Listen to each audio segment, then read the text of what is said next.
could ever die. And this monster starts running right at me. Annihilated by nuclear bombs.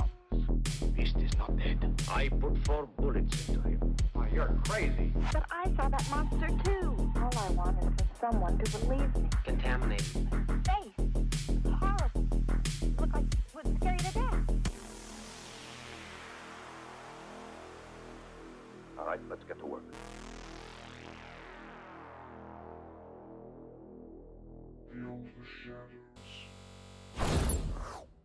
Oh, Lordy, here we go. Hello, friends. Hello, hello. Welcome Hello. in.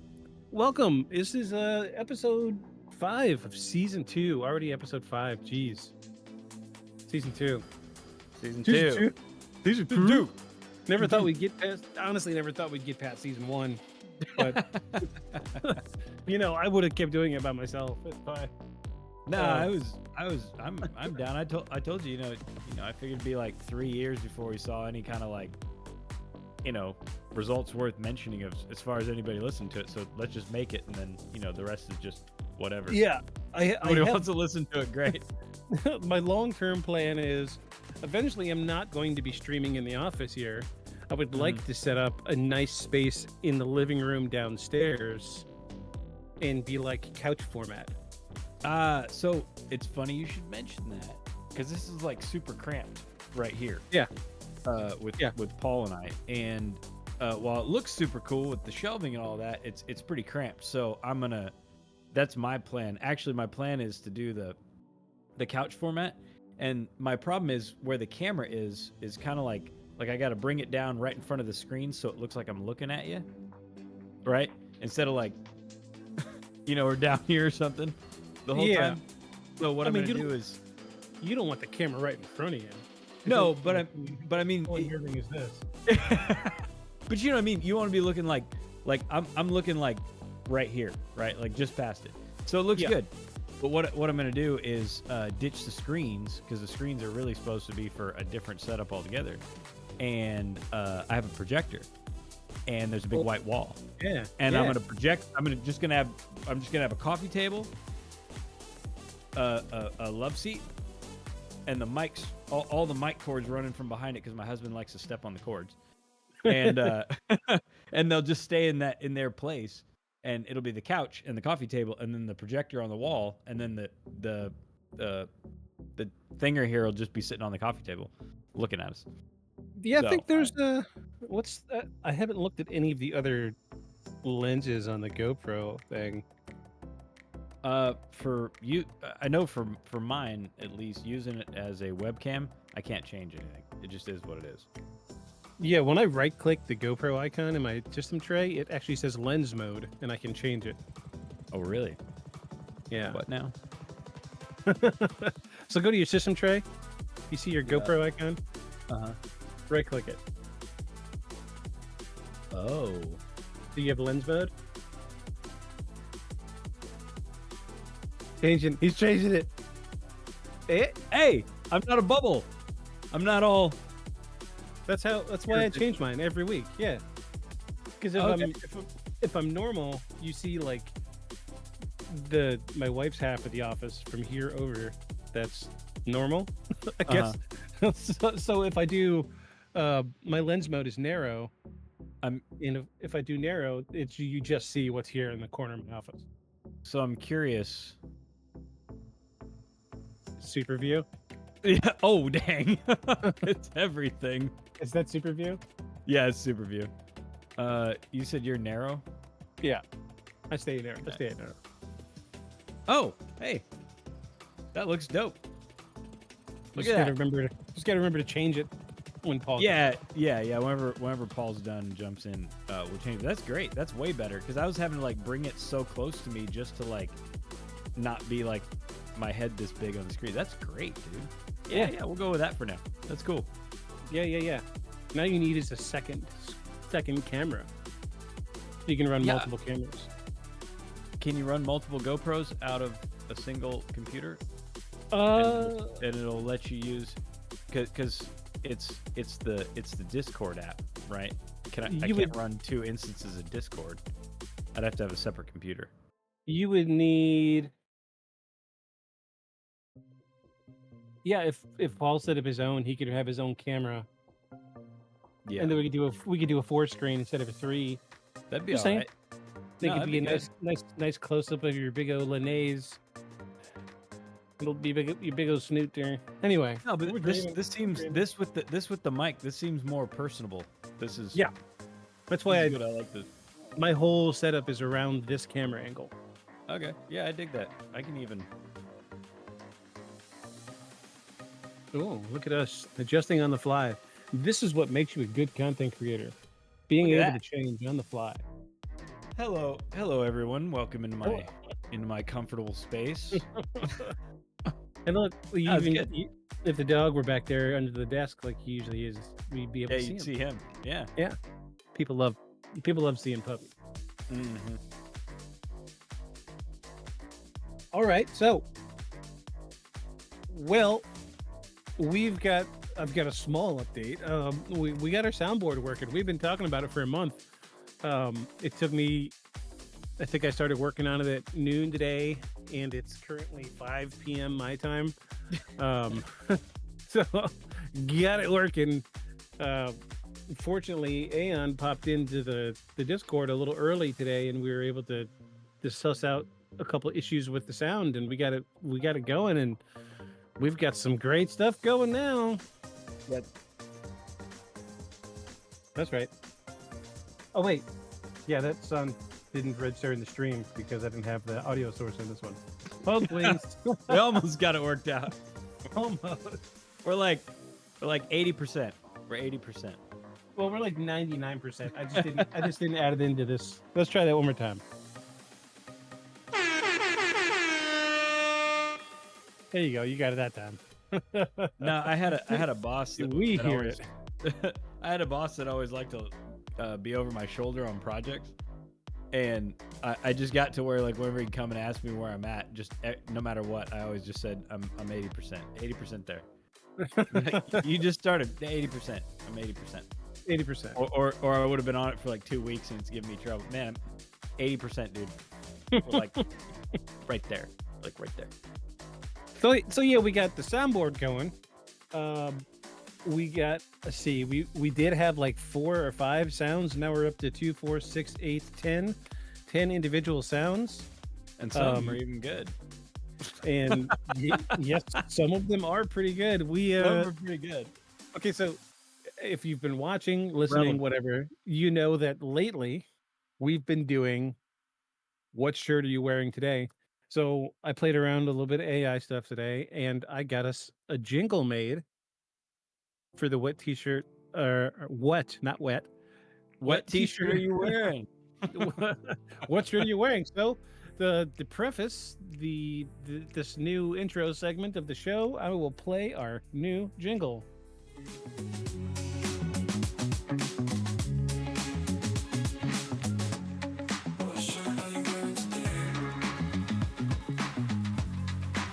That's so good. I like that. What shirt are you wearing today? Yeah. So I was so good. actually, oh my Jesus, I just got the weather notification on my desktop. I'm supposed to get 8 inches of snow Wednesday. I mean, a lot of people like getting 8 inches. I don't know if snow's good with the little cars I got. Well, we have a weather notification for deep snow. I was like, oh, come on. How deep? He was like, it's going to be like 7 or 8. I was like, that's pretty fucking deep. Have you ever have you heard of the app called What the Forecast? So Paul's here. He can't disapprove of my shenanigans. So this app, it's more catered for adults. Okay. And I'm going to read what it says the current weather is in my area. This is directly from the app. And I quote, "Fucking cool and partly fucking cloudy." That's good. I like that. That definitely livens up the weather a little bit. Yeah.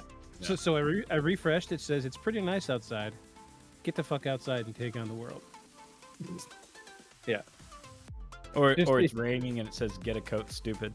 It's got some really saucy stuff when it's snowing or it's cold outside.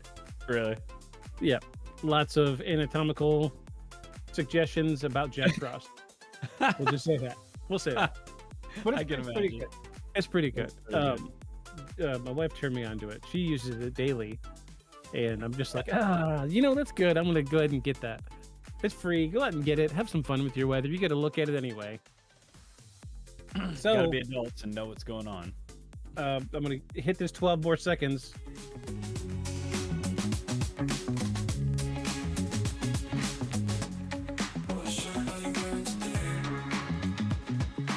All right. I'll go first since you've been seeing mine since we sat down. So, from the popular children's book series, Frog and Toad, I have a Frog and Toad shirt.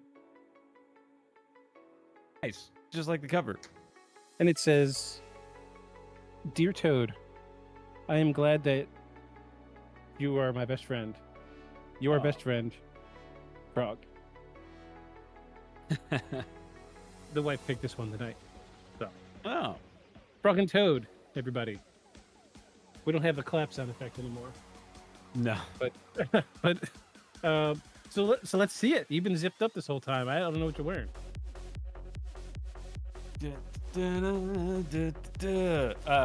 I've got a very retro Godzilla with the Jap. Oh, that's Japanese cool. title. When he looked like a rubber Muppet. Yeah. Yeah, and his eyes are all googly and funny. Yeah, and he's holding a little futuristic fighter jet. Looks like a boomerang. Yeah. Cool. I mean I really hate the old Godzilla movies. Like watching them is like torture. But what's cool about it is that they still. I mean I guess they were a hit in Japan because they made a bunch of them. Yeah. And then now we have like it spawned like one of my favorite miniseries recently, Monarch. It's really good. It's really good. So we totally skipped over the regular intro. Welcome in, everybody. This is season 2, episode 5 of Beyond the Shadows podcast. We did start off saying we were a comedy paranormal podcast. I don't know if we're necessarily a comedy paranormal podcast. We're definitely paranormal, and we like to laugh. We're comedic. We're not comedians. We're just funny. Yeah, we're funny together. We're goofballs. What we is. But so stupid mouse. So this is season 2 of episode 5, Beyond the Shadows podcast. We are your intrepid paranormal investigators. I am Victus. I'm Aeon. And Paul is missing. He's coming. Hold on. Eventually. Paul is missing. We got a soundboard. Did we mention we have a soundboard working? we got a soundboard working.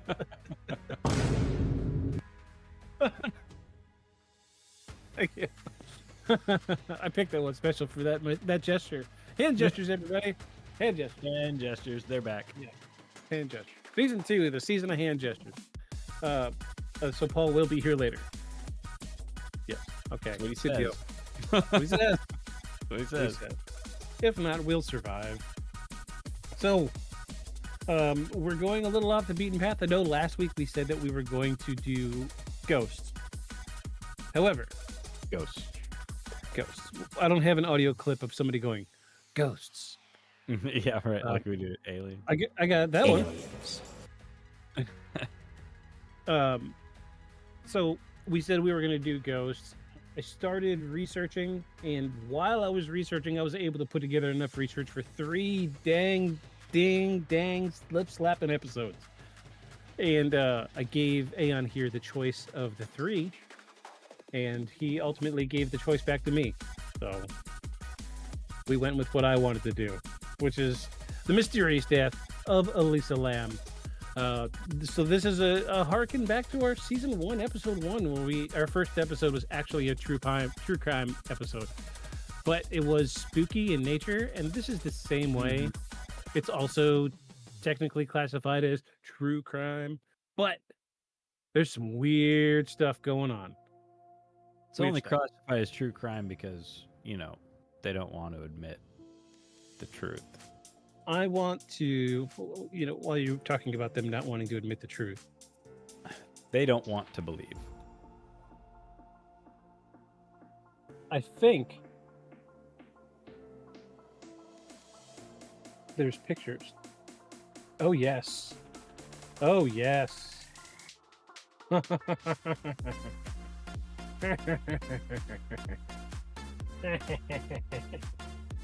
a second. Okay.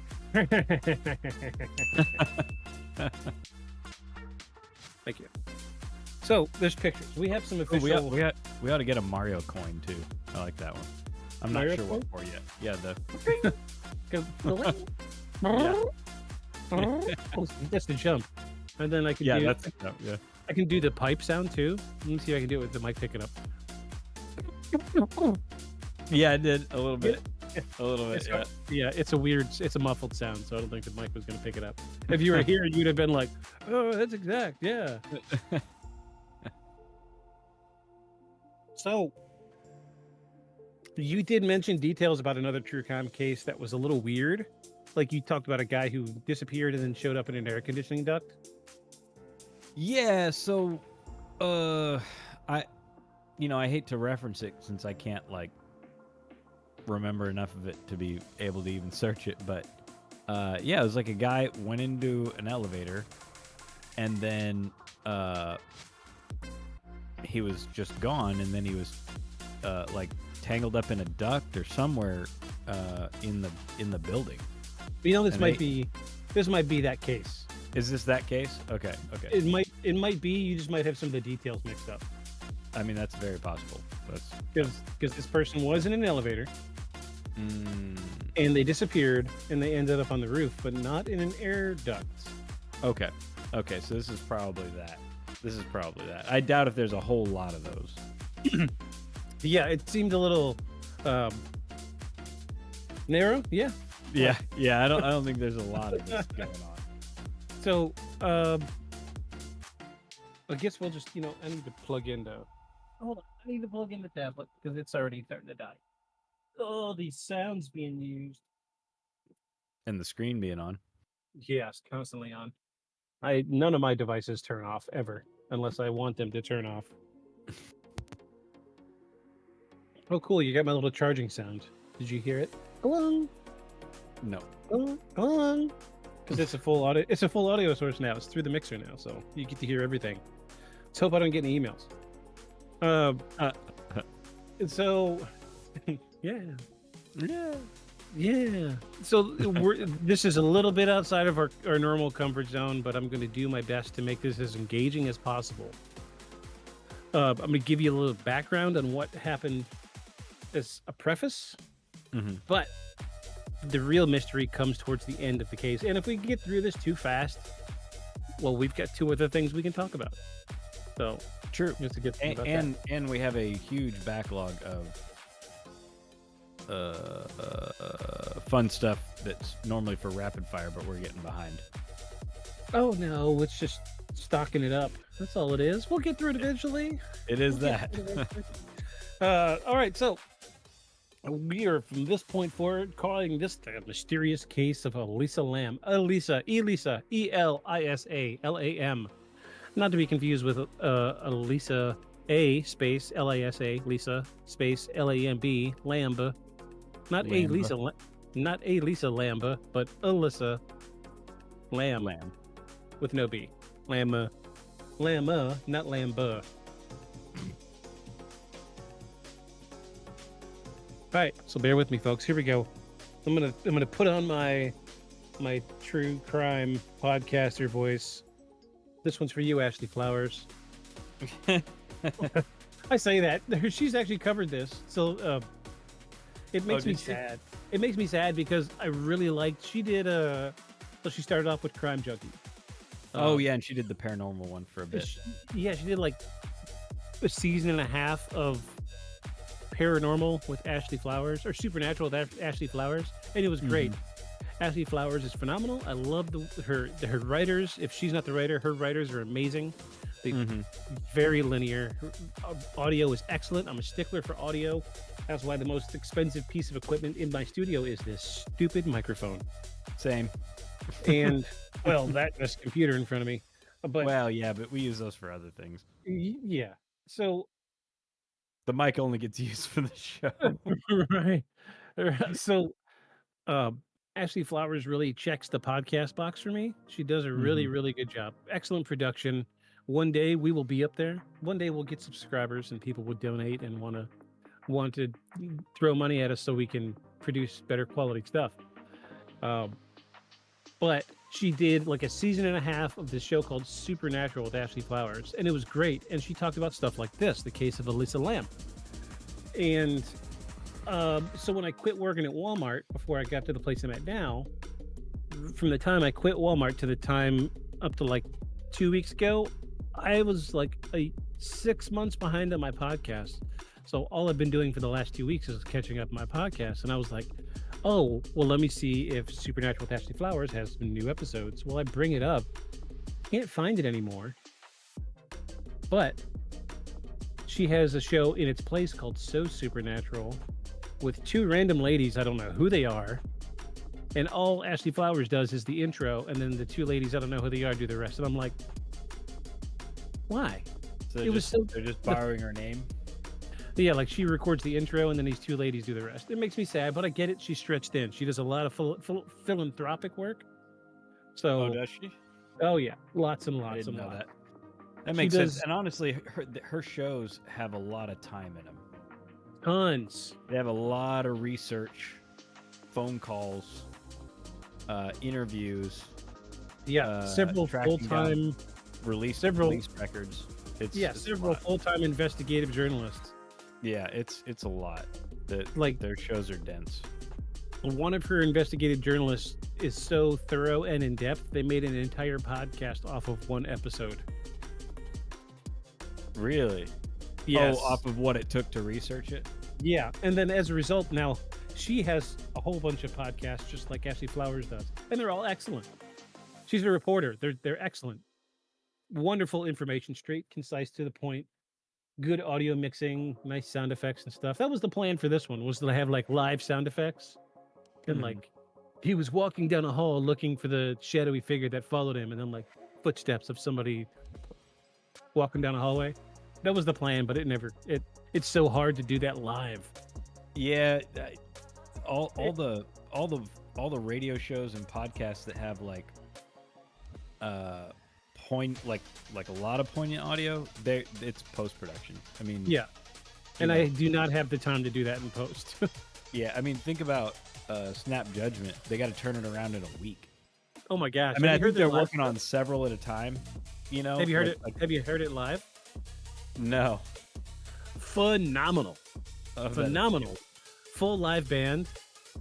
Okay. Oh man, it is so good. I bet it's even harder to put together.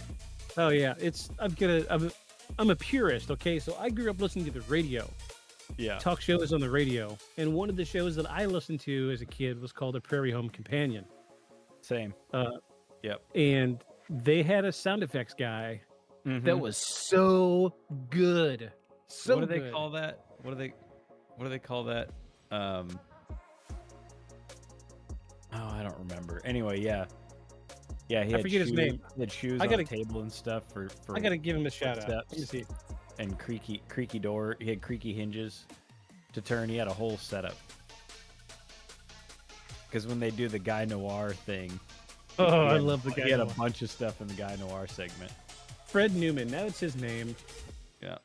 Yeah, look at this guy's setup right here. Yeah. All sorts of stuff. I don't want to play these videos, probably copyrighted to death, but probably. Yeah, dude was just amazing. Some of the stuff he did was incredible. That's him, Fred Newman. He's the man, the sound effects master. He does it all live, 100% live, because A Prairie Home Companion was recorded live. Yeah.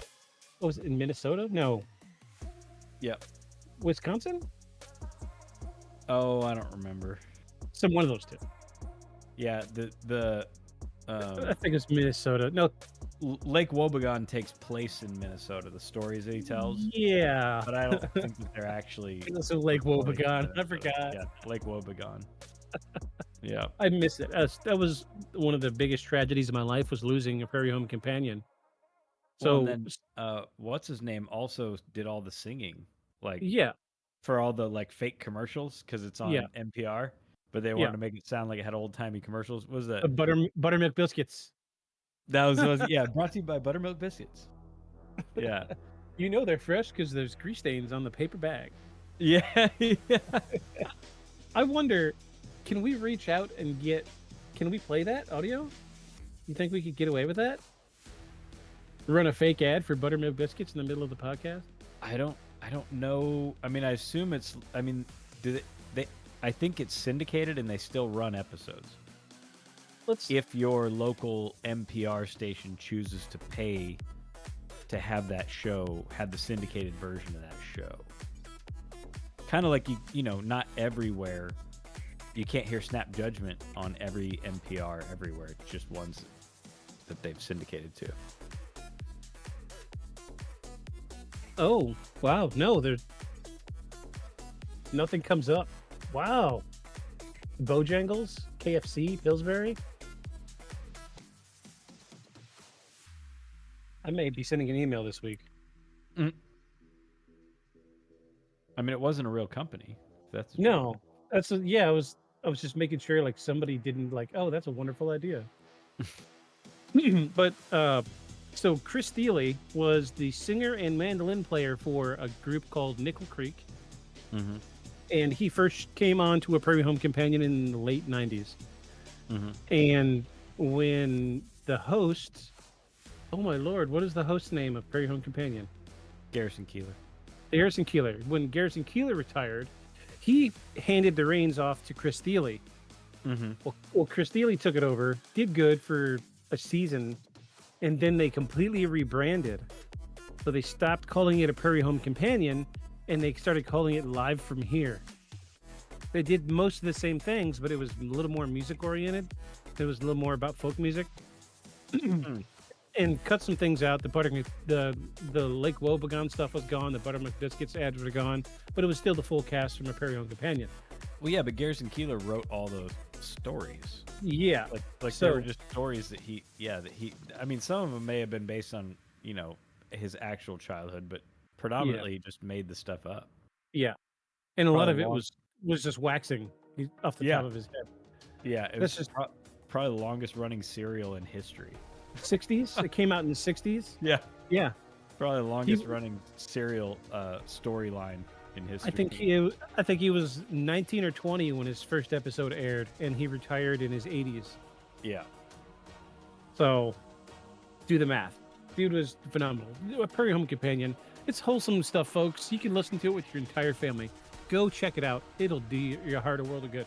It was so good listening to it live on the radio. But Bebop or Rebop or Rhubarb Pie. Rhubarb Pies, yeah. But, that show, like, broadened my horizons because I grew up listening to a lot of, like, punk rock and heavy metal. And all of a sudden, the world of, like, folk music was on my radar. Mm-hmm. And still to this day, I still listen to Nickel Creek. Sarah Jarosz, one of the singers from A Prairie Home Companion, started the group with Aoife O'Donovan, which was another group from Prairie Home Companion. And they have a group called I'm With Her. And they're doing really good. They're like in the top 20 of the Billboard Top 100 right now. Really? It's folk music, straight folk music, but it's good. They've got that was the band that always had the female singer, right? Yes, the 3 female singers in perfect three-part harmonies. Okay. Yes. Okay. I would love to just play the music for you right now because it's so good. I'm a sucker for 3-part harmonies, and all of their stuff is just live. They have no studio stuff. Mm-hmm. So it's just, I keep saying I'm a sucker for stuff, but live music is so much better when the musicians are live musicians, not studio musicians. I was enough of a musician to know that it takes an incredible amount of talent to do what they did. Anywho, I'm rambling, but yeah, Live From Here with Chris Steele only lasted a season before they cut it off the air. Yeah, I don't see that working out. So it's not. It's been off the air since 2019. Yeah, and it makes me sad because it was so good. It was so good. COVID killed everything. Yeah, they tried. They really did. They did like each member of the cast in a different part of the country in the rooms. All like they were in a room by themselves, still wearing masks. It didn't work. Yeah. So if there was ever a time for Garrison Keillor to come back, it would have been then, and I'm sad he didn't. But I understand. He made a good run. Yeah, that's a long time, dude. 60 years. I'm sure he's tired of it. I'm sure. Yeah. Yeah. Shoot us an email, Garrison. We'd love to talk to you. BeyondShadowsPodcast@gmail.com. We just want to pick your brain. You're a cool guy. Same reason I want to interview, or I'd love to sit down with Logic or Neil deGrasse Tyson. I probably couldn't relate to too much about what they got in their lives, but I bet you they're really cool to just hang out with. Or Bill Nye. Bill Nye, yeah, I think Bill Nye. I think Bill Nye's right up there with Neil deGrasse Tyson. You remember the bad knockoff of Bill Nye? When, educational, like fun educational kids shows were popular? Remember the other one? Which one was that? Beekman's World. Oh, yeah. Yeah. What was... Super weird, but, So when I stopped watching Bill Nye, I switched over to another show that was on HBO. Bill Nye has a show now, again. Oh, yeah? But it's for adults, yeah. I mean, it's for adults because he's like, he goes into some heavier topics concerning science than just like, Crashbox. how fire works. You ever watch Crashbox? No. This was once I burned out on Bill Nye. This is what I watched. Also, I remember thinking his shows were just so good, and then you go back and watch them, you're like, oh right, this is what watching TV in the '90s was like. I forgot. Yeah, this show is 100% 90s. If it wasn't stop motion, they were like weird, gross puppets, like this guy. Oh God. That reminds me of Wonder Chosen. So bad. Ugh. This was a puppet. Jeez. Yeah, it reminds me of Wonder Chosen's like Sesame Street, but just gross. Yeah, this was a little more involved. It seemed like it wasn't catered for like children, but like middle school, high school kids. Yeah. So they were like figuring out a way to make doing algebra fun. They did it. It was good. I loved it. I would watch it now. But and if anybody out there's like, what is Wonder Shows, and watch the Chuties episode. You'll never, you won't watch anymore after that. Okay, maybe I shouldn't look it up then. Don't look it up. It's bad. Okay, it's very bad. Won't. It's horrible. The whole show's horrible. Funny, but it's horrible. Okay, wow, we've been rambling for almost 40 minutes. We haven't even cracked the episode yet. All right. Well, this one's almost empty. Let me just finish that.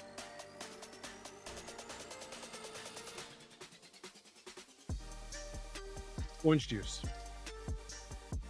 Orange. What's in the orange? Orange juice. It's got fruit in it. So one more sidebar. I've discovered one of my allergies has gone away. So I used to be allergic to coconut. And I discovered that my hair dye is made out of coconut oil. Oh, okay. And I did not know. I've been using the same hair dye for a long time. Remember last week I was telling you it's like organic, cruelty free. Probably still don't eat coconut. No, I'm not going to. No, but I'm sitting there dyeing my hair. It's the one I've been using for years, and I'm doing my thing, twisting it up. My hair's pretty long for a dude.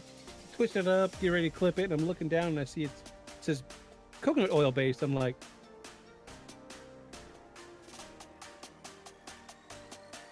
am I breaking out? Is my throat itchy? And then I'm like, wait, I've been using this for years.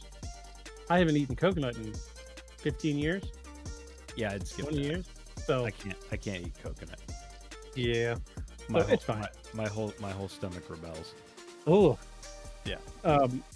So my only other food allergy that I haven't fully tested yet is pineapple, and I'm beginning to wonder if maybe I'm not allergic to it, because you know how pineapple's tingly when you eat it. Can be, yeah. Yeah, I'm wondering if I was thinking that was my allergic reaction.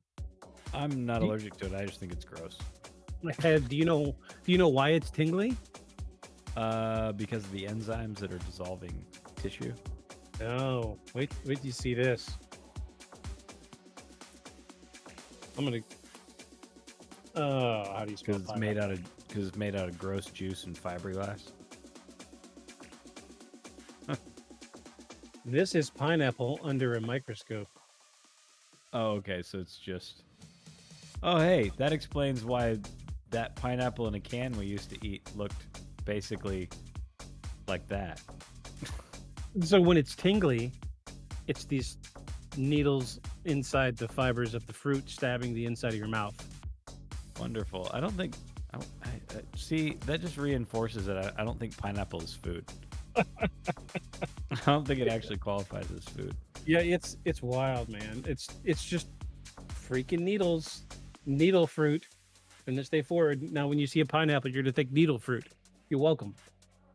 You're welcome. All right, tell me about this. Okay, This enough poor rambling. lady. Tell me about Sorry. this poor lady. All right, switching it up. Here we Who go. are you calling a cootie queen, you lit liquor? Did I mention we have a soundboard? We have a soundboard. With All sound. right. So we With more than 4 sounds. Yes, that's right. So, we are talking about the mysterious case of Elisa Lam tonight. And we have already established that you don't know much about this, and if you do, you think it's another case. Yeah. I actually remember seeing this on the news back when we were living together. Okay. I do not. I do. I was big in the news because, back then, that's all I cared about was the news. But, so, the case of Elisa Lam is one of the most perplexing and widely discussed mysteries in recent history. Her death in 2013 at the infamous Cecil Hotel in Los Angeles has spawned numerous theories, documentaries, and online discussions. The unsettling nature of the case, combined with eerie security footage, which we have, and the location's dark history, has made it subject of fascination and speculation. So before we go too much further, small sidebar, Cecil Hotel. What do you know about the Cecil Hotel? Nothing. So the Cecil Hotel is the heart of Los Angeles. It's in a rough neighborhood. Back So in like, the, so like 60% of Los Angeles. it's like 2 blocks away from Skid Row. Yeah. So like, yeah, It's like 60% of Los Angeles. but it's like 2 blocks away from Skid Row. Like walking up to the hotel, you pass by people living on the street in tents. Okay. But in the 20s, it's either the 20s or the 40s when the hotel was built. It was one of the most luxurious hotels in California at the time. Running water And and everything. running water, plumbing. Plumbing. Hello, Plumbing. and it was a very, very sought after spot. Like movie stars stayed here. Marilyn Monroe stayed here. You know, a lot of I actually think it's more highbrow to have somebody come and empty your shit out of a pan for you. Yeah. I just think that's more pinky up. Are you finished with this? Right? Yeah. Yes, you may take my night soils. Night soil. That's a good one. I like that. But Toss it out the window to the peasants. See, Yeah, I'm just or- telling you. And then I can imagine, you have your tea while Yeah. you're saying it. Yeah. Absolutely. Excuse me, just a second. It's kind of luxury they just don't offer anymore. No, but I did just spill some beverage on myself. I get excited. This is a really nice hotel. You got a wiper. Well, this place had 2 wipers in every room. Oh, One no to delay. spread, No. Yeah. one to clean. I thought maybe it was so there was no interruption. It just made it feel like a continuous. One roll of tissue per. No like wipe and then a pause and then a wipe. It just felt like a continuous, stream of velvety softness That's right. on your tush. So, Yeah. so it was, Gross. back in the day, it was a really nice hotel. We are horrible. We're gonna burn in hell. I mean, it sounds nice. I mean, by our description, it sounds like it was a really great place. I don't know that I would want somebody to wipe my butt for me. Nope. That's why I don't have kids. It's fancy. It's like having It's like having a manservant, shave you with a straight razor. It's old timey and reminiscent. And all I think about with the straight razor is Gangs of New York, where dudes, Dude. the barber, oh, let me get you lined up, sir. Yeah. Love that movie, by the way. So it used to be a really nice hotel, top of the line. I think JFK stayed there. Very, very nice hotel in its prime. However, are you familiar with a real little bitty horror TV show called American Horror Story? Yes, I'm familiar with it. Well, their season Horror Story, what was it Hotel? Is that the name of the season? I said I was familiar, not fluent. Me either. Let's look it up. Let's look it up. I think I watched one season, and it was a season with all the clowns, the evil clowns. Yeah, American Horror Story Hotel. Do you want to know which hotel they were referencing in the TV show? I feel like by context, it's this hotel. The Cecil Hotel in Los Angeles. I got it. Yeah, because I got it. this hotel does have a history of suicides. Oh. Okay. Let's. I keep bringing this up. Let me look it up. How many suicides in the Cecil Hotel? Cecil Hotel. We offer a variety of checkouts. Originally opened as a middle upper class hotel in July or December 1924. It eventually became a budget hotel, hostel, and rooming house.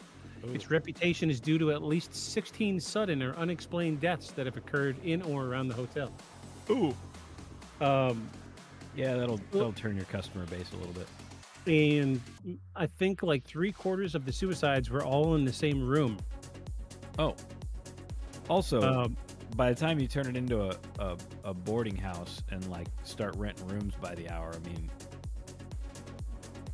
yeah, anything can happen. Anything. Just got my bag of smack. I just need an hour. So if you were to look at the hotel from the outside, it looks really nice, but it comes down to now it's in a bad neighborhood in Los Angeles. Is it all Art Deco-y? It is. You want to see a picture of the Cecil Hotel? Yeah, that's what I was picturing was like Art Deco, but not taken care of, and so now creepy Art Deco. Let's pull up Google Maps. Horror Deco. Our favorite. I hope there's not a pin on the hotel that says Suicide 1, Suicide 2, Suicide 3. Oh, no. We come across some weird pins. Cecil Hotel. Are we in California? Is this California? Yes. Oh, yeah. Smack dab in the heart of Los Angeles. Concrete. So here it is. Here it is from the sky. Okay. Let's look at some photos. Hey. Oh, yeah. They're actually really nice. Oh, there you go. Yeah. Was that back in the day, or is that now? This photo is from... It doesn't say. I have no date on this one. Okay. Did they This is redo probably... it? Yeah, it's changed hands a bunch of times. Okay. Oh, gross. It's mid-century vomit. Yeah, so it screams Art Deco. 1920s, all the way. Yeah. Look at them fire escapes. Yeah. Ooh, it is kind of nice in the front, though, isn't it? Yeah, I was gonna say the lobby looks nice, and they renamed it Stay, Never Leave, Stay. 700 rooms, it says. Wow. Yeah, so this has been modernized a bit, but like this is part of the lobby. It's still Art Deco. But this disappearance happened when? 2013. Okay, so quite a while ago. So yeah, I mean, gentrification has swept through. Yes. Ping pong tip. Except for that room. Everywhere but there. Dang. We're not getting... Really, people? Can't... Oh, Oh, that's look, it's got bad. the old steam heater on the wall. Yeah, the radiator. The old exchanger. Yeah, yeah. The one that you can that your skin stays on if you touch it. And then this On stupid accident. speaker. Everybody sells these speakers with like a second gen iPod dock. Right? Oh, the 30 pin. That's Yeah. This long. Yeah, the 30 pin that looks like a somewhat shrunken down NES Oh yeah, look at that. cartridge controller. Yeah, the pretty art, cool. so a lot of the Art Deco features are still there. Man, Oh, doesn't wow, look look- that much. Doesn't look that much like people die in there, Not anymore. except for the security Oh. guard sitting on a camping fold-out chair. front. Yeah. It's not encouraging. So you could tell just by looking at it. It's been, if this is the best they're gonna do, kudos on them for doing something with an old building. Through the research, I have discovered that You know, it has- California's weird. They're probably not allowed to tear the building down. yeah, As old because as I it think is, it's probably on I the think at this registry. and point they it's can't tear it historic. down. Yeah. Yeah, they can't tear it down. So it has changed management a number of times in like the last 20 years. Lots and lots of management and housekeeping have tons and tons of reports of unexplained sounds. The hotel in itself is, I think, the dude Zach and them from the ghost hunting show. What the heck that one's called? Ghost Adventures. They've done an investigation here. Okay.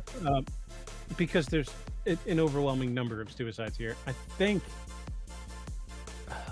I want to say someone really famous died here. I just don't remember who it was. I keep thinking Marilyn Monroe, but I know she just stayed there. She died in her home, in her pool. So, Yep. But anyway, So they say. so they say, quote unquote. So the hotel does have a long, deep history. Long and deep. That's the best kind of history. Yeah, It's the best kind of history. long and deep. Who are you calling a cootie queen, you lint liquor? Girthy history. I like girthy history. Long, deep, and girthy history. Girthy history. Thick. But this, I'm glad they kept the Art Deco stuff and didn't just gut it. But lots and lots and lots of reports of hauntings in this hotel, so it does have a little bit of a reputation. But on the flip side of that, before 2013, when Elisa Lam stayed there, it was still like a very low end 1-2-star hotel. Flop house. It was bad. I think today they have pushed, Skid Row back a little ways. It's been a big push in Los Angeles the last 5 years, anyhow. But Tucking everybody under bridges and things. yeah, well, you can't see them from Google Maps. Yep. So, but back in 2013, it was still a little unsavory of a neighborhood. It was not a friendly place. I wouldn't call it friendly, but Yeah. At the time, Elisa Lam was a 21-year-old Canadian student of Hong Kong descent who was enrolled at the University of British Columbia in Vancouver. Where she was known to have struggled with mental health issues, particularly bipolar disorder and depression, for which she was taking medication. But despite her struggles, she was an intelligent and creative individual who often expressed herself through social media posts, particularly through her Tumblr blog. So Tumblr's not as big today as it used to be. For those that don't know, it was a photo sharing platform, just photos. And Like another one that won't actually clear that up for you, Foursquare. oh yeah, But if you don't know Tumblr, then telling you it's like Foursquare won't but Tumblr, clarify anything. yeah, Tumblr also had like a blogging aspect to it. So Yeah. you had two. It was a twofold page. One big part of it was photos, so people would upload albums and albums of photographs. It was a popular thing with photographers. And then there was also half of it was like a blog thing. So you would do like a daily blog and it would accompany your photos. Sorry, kids, this is just how we grew up. It wasn't always Facebook, Instagram, and Snapchat. No. We sampled everything under the sun before we landed on what we're on today.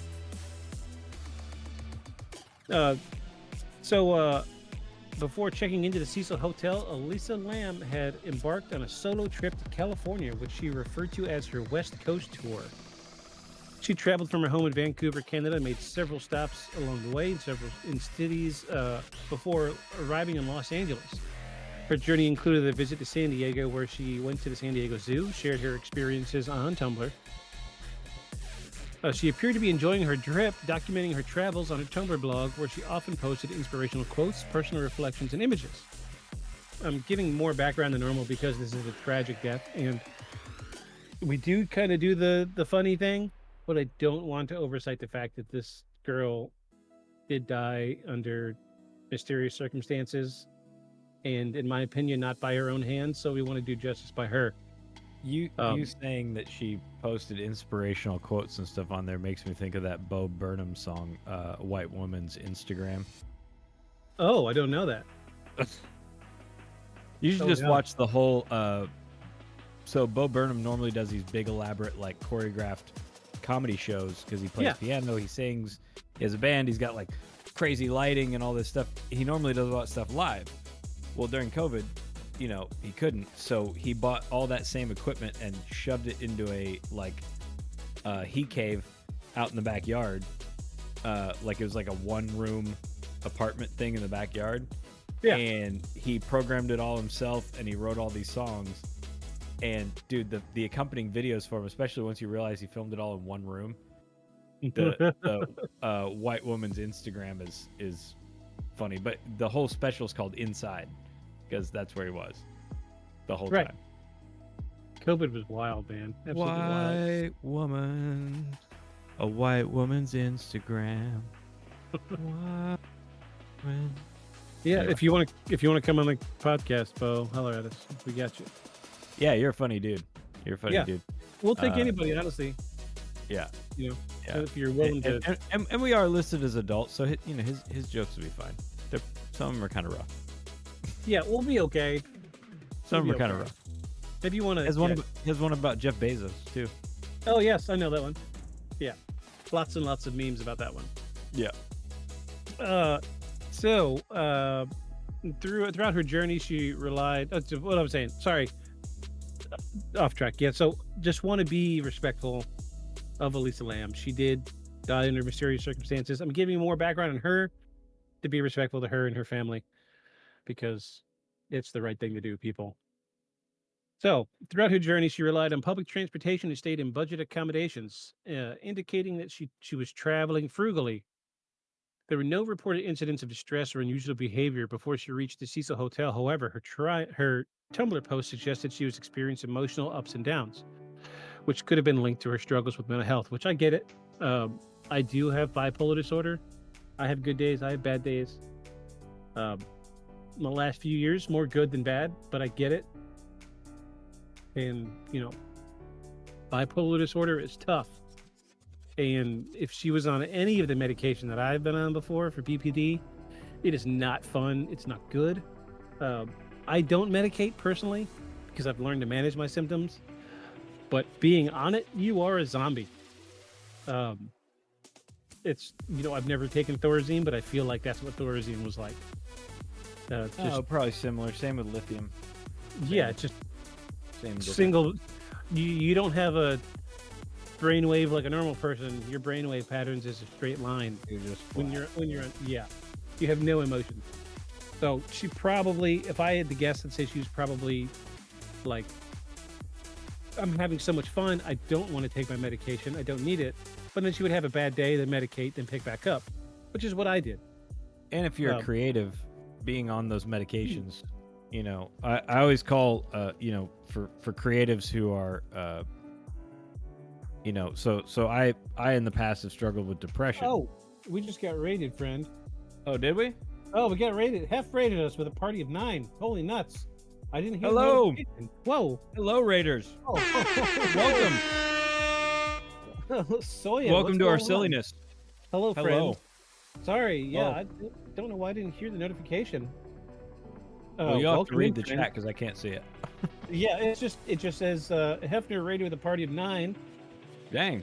And Soya gave us a couple of notes. Hef says, good to see you. Got some sleeping to do. Hey, thanks for popping in, buddy. Good to see you, man. Hefner is my good friend. We go way, way, way back. and he is the one that turned me on to streaming. So what I do today is thanks to this gentleman here. Welcome, hello, Soya. How are you? So glad all of you are here. Welcome to our boring podcast. I just realized that I don't even have the right screen up. Let me push this up and see what we see. Yeah, we are looking at pictures of the Cecil Hotel. We're talking about the mysterious death of Elisa Lam. Good to see you, Soya. I haven't talked to you in a little while. Hef, good to see you as well. I try to pop into your streams when I can. If you're new to which I'm sure y'all are new, because we don't get hardly anybody watching. If you're new, we're a quote-unquote comedy paranormal podcast. Y'all know me as Victus, and this is my intrepid co-host, Aeon. He and I go way, way back, not quite as far back as Heffy's, but he's right up there. Like if I were to go out with a bang with two homies, it would be these two. Extremely sleepy, but I'm a seasoned sleep criminal, so I'm not going to bed yet. So yeah, asked how we're doing. Yeah, we're doing good. We're if you haven't been in here, so yeah, we started this podcast. We're on season 2 of this podcast. We do paranormal stuff, not just paranormal. Heck, we're talking about a mysterious death tonight that's kind of paranormal related. Yes, it has been a minute. Yeah, I'm not around as much as I should be, but I work 6 days a week. I'm glad to see your raid. Oh my gosh, we've been doing this for 7-8 months now, and y'all are the first raid we got. I'm excited. But we do mostly paranormal. Like last week, we covered the Fresno Nightcrawler. We do ghosts, we do aliens, we do UFOs, and monthly we do what we call the rapid fire episode, where we watch videos on social media and try to decide whether they're really paranormal or not. We're pretty good about deciphering what's real and what's not at this point. But tonight we are covering the mysterious death of Elisa Lam, and we've been going for like an hour now. We've only just started talking about it, but we were talking about how she's struggling with BPD. So I'm not really excited about the topic, but it's very cool that you're doing this podcast. Thank you so much. Aliens, hey, we've got an audio clip. Wait. Aliens. There you go. We have a soundboard. We have a soundboard now. We have a sound. Ancient astronaut theorists propose. For anyone that didn't know yet. Yes, we have a soundboard. This is our new thing. Aliens. We love the soundboard. Yeah, we're very proud of ourselves. Our production quality is going upwards. So I'm glad you're here, Soya. Glad you popped in for a minute and a half. Get some sleep, friend. We're gonna carry on. Started from the bottom. Now we're here. Yeah. Here's the bottom. Question mark. We're here. We're like an inch above the bottom. She says, Soya says, it felt weird to be all over mysterious death, but I had to blame myself. No, it's cool. It's it's funny you say that, because we were just talking about how we need to be a little more respectful. We're giving them more background on the person this time, to give respect to the person. But we're about to start getting into the good stuff. Question mark? She says. I'm told it's very weird. So Victus hasn't told me. Like, I don't know the story, and that's usually how we do it. Yeah. And so that so I can do the Brit full body chills thing. Yeah. So I'm told it's weird. So we're about to get to the weird. Yeah, we're to the part of the story now where Elisa had left Canada and she's traveling down the west coast to California. And currently we are to the point where Elisa took a train to San Diego to Los Angeles and checked into the Cecil Hotel on January 26, 2013. Initially, she was placed in a shared hostel-style room, but was later moved to a private room at the request of her roommates, who reported that she had exhibited odd behavior. Which is, I don't know. So it says co-pilot getting co-freaked out. Clap. Thank you. Yes. Yes. could you imagine going to a hotel with, sharing a room with randos? No, but And then, I mean, who doesn't, collect fingernail clippings in a jar? I mean, it's not that weird. I mean, I don't. You don't. Wait, I got, Or keep your, no, or I keep don't. keep your baby teeth on a necklace that you wear like every day. Oh yeah, yeah, I got 2 of those. So, Her roommates are just being uptight. but it sucks. This girl with BPD was thrown in with a room with a couple randos, and they requested her removed from their room. Awkward. Just saying. Despite this, she continued exploring the city, visiting bookstores, and reportedly speaking with strangers in a friendly manner. One of her last known sightings was at, okay, this is the name of the bookstore, The Last Bookstore in downtown LA. Yeah, The Last Bookstore. Terrible. The Last Bookstore. Dang. So he says, I've had that once in, I gotta go back. I've had that once in a surf hostel, and it was cleaner than some 5-star hotels I've been in. Interesting. Wow. This was not a particularly lovely hotel. No, this is the Cecil Hotel in downtown Los Angeles in 2013. So this was right next to what? So Soya, I'm pretty sure you're in the Australia lands. Yeah, I'm probably this was in the hairy, sweaty hole of LA. Yeah, this was two blocks away from what's called Skid Row, where all the homeless people live in tents in the street. She says, that's so uptight, just leave her be with her baby teeth necklace. Right? See, that's what I'm saying. It's not that weird. You got to make people feel weird about the things they like. And also in the surf hostel that I chose to be in myself, I had shared a girls' dorm to myself. No, she's in the UK. I'm sorry. I thought you were in Australia. My bad. Shame on me.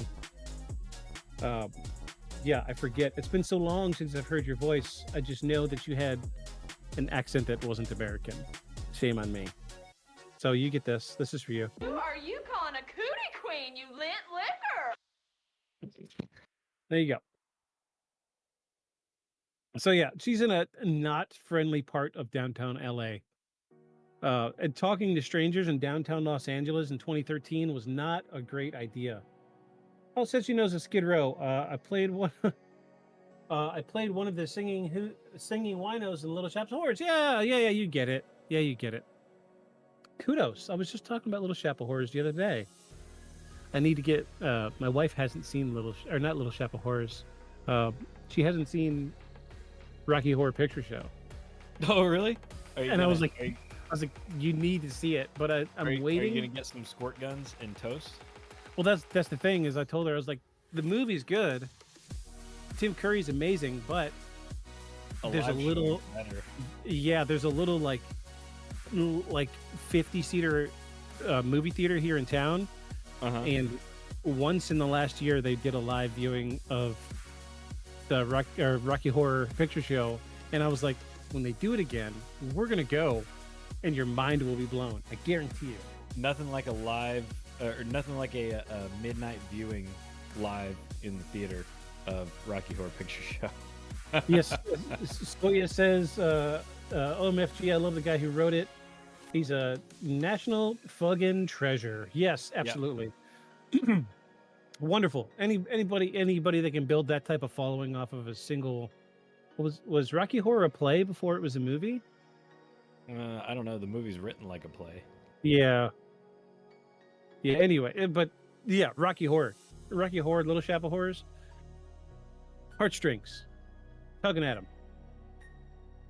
So, yeah, Skid Row, talking to strangers, not a great idea.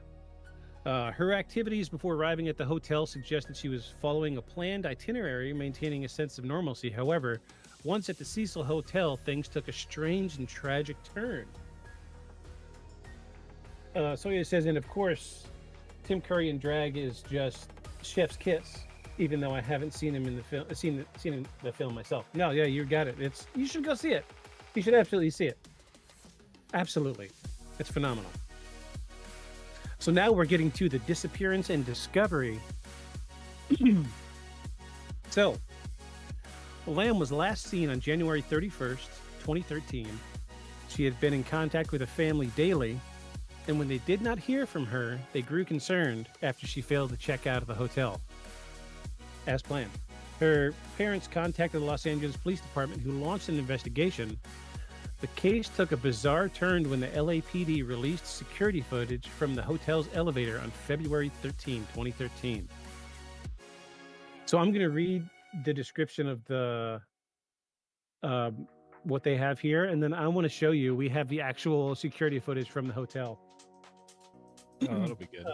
So it says, I think it was a movie from the get-go. Richard O'Brien wrote it. Yes. All right, so the footage showed Lam behaving erratically, pressing multiple buttons, peeking out as if hiding from someone, making strange hand gestures, and stepping in and out of the elevator. The disturbing video quickly went viral, fueling speculation about what had happened to her. So, before I get to this next part, I want to show the video. Yeah, show the video. So, we're gonna Also, how long was she missing before they found her? So let's see. January 31st was when she was last seen. She had been in contact with her family daily and did not hear from her. They grew concerned. So February 13 is when police released the footage of her in the hotel elevator. So just short of 2 weeks. So 2 weeks. Yeah, 2 weeks. Okay. So 14 days from the time that her parents called, from the time the police department released this video. So we don't have audio.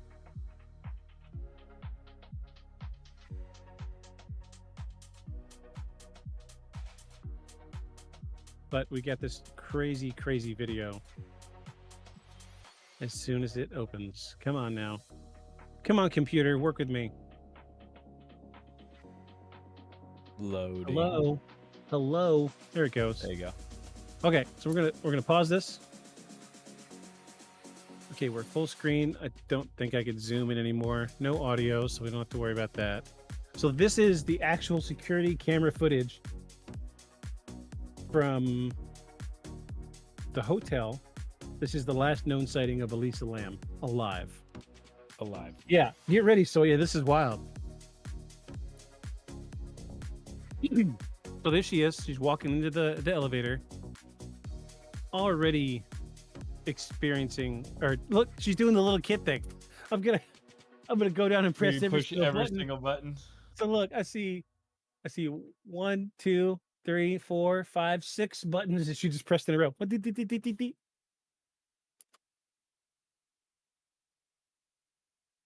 Yeah, it's already really strange.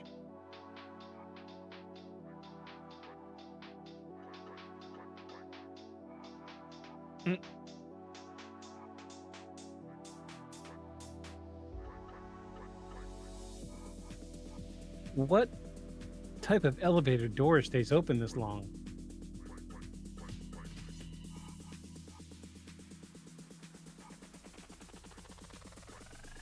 Huh.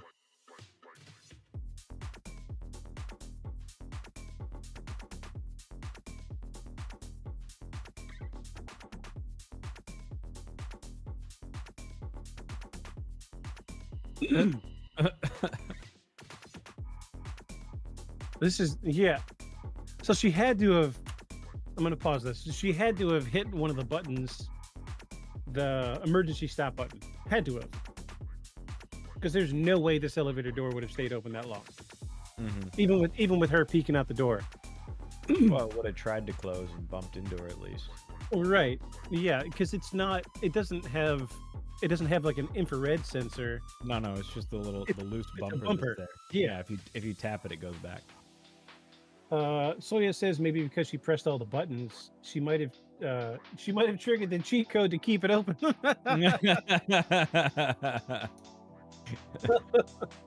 is that? Up, down, left, right, left. That's right. That's right. You got it. Yeah, emergency stop button for sure. But I don't feel like, I mean, I was a kid before, I've played in elevators. I I've never actually hit the emergency stop button, but I know what it does. It's gonna keep it where it's at, Yeah. right? You know, this. It's. I wish there was audio to this because then we could hear. You know, because that's the one thing with the emergency stop button is once it goes to trigger the release for the door, it's gonna keep the door there, but you're gonna get a buzz. In emergency, you're gonna get something like this. Not quite as loud, but it's a fail-safe with the elevator. So I would love to have had the audio from this because I feel like we either going to get so that we're tapping into my knowledge of working on elevators for the brief 6 months that I did. So in a fault state with the emergency stop, you're either going to get a buzzer or you're going to get the door is going to slide out for an inch and then slide back, and it's going to keep doing it. And every time it does it, you get a ding, ding, ding, ding, ding, ding, ding, ding, ding, until you put your hand in front of the door. A good sound effect clap. Thank you. The ding. Yes. Oh, look, our Nightbot finally popped. Jeez. Wow, we've had somebody in here long enough to get Nightbot. This is okay. So yeah, I'm sorry. We have to deviate because Aeon here has never seen the Nightbot. This is what I was telling you about like 2 weeks ago. It says, hey there, don't forget subscribing to this channel is helping Beyond the Shadows podcast. Everything you see here is a result of out-of-pocket expenses and love of researching the paranormal. So if you're enjoying this live stream and feel like contributing, you can. No pressure, just follow your heart. Victus and Aeon won't judge you, but Paul might. I was gonna say, is that message a fancy way of saying we're broke? Yes, it is.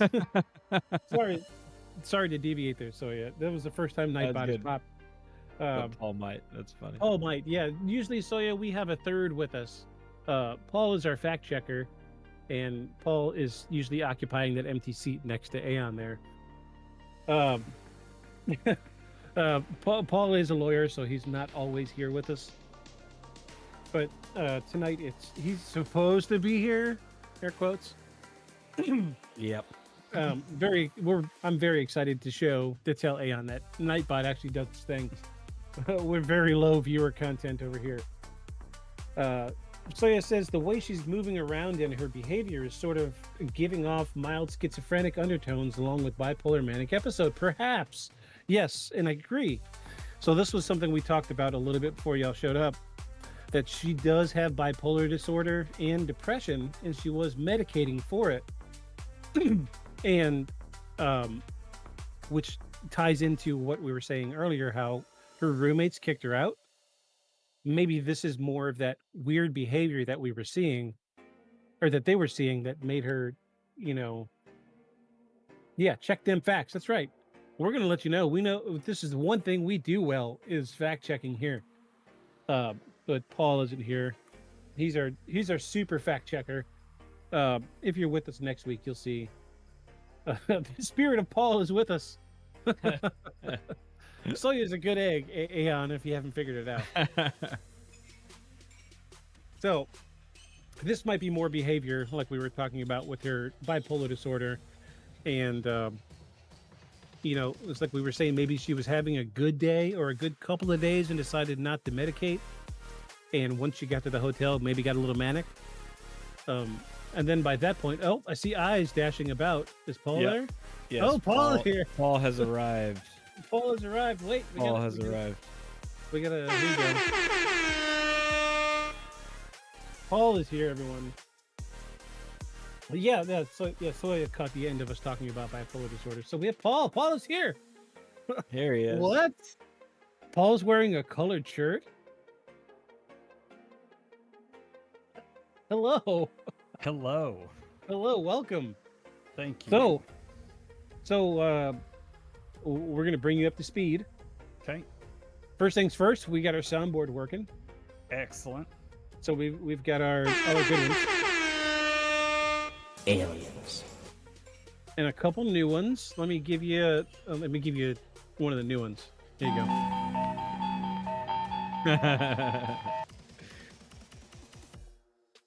So we got the soundboard working. We even used a little bit of AI to make us a jingle for what shirt are you wearing today. So you'll just have to wait and see. Yes. So we have somebody in chat right now. Her name's Soya. We got raided by my buddy Hefner. He brought 9 over, and she appears to be the Heifer, not Heifer. God, don't let him know that I said that. Hefner. Hefner rated us with 9. She's the only one that stayed. Soya is here with us, and Soya is Soya. This is Paul Soya. I knew he was going to make it. I knew it in my heart. She had just said that you were here in spirit with us. She could feel it.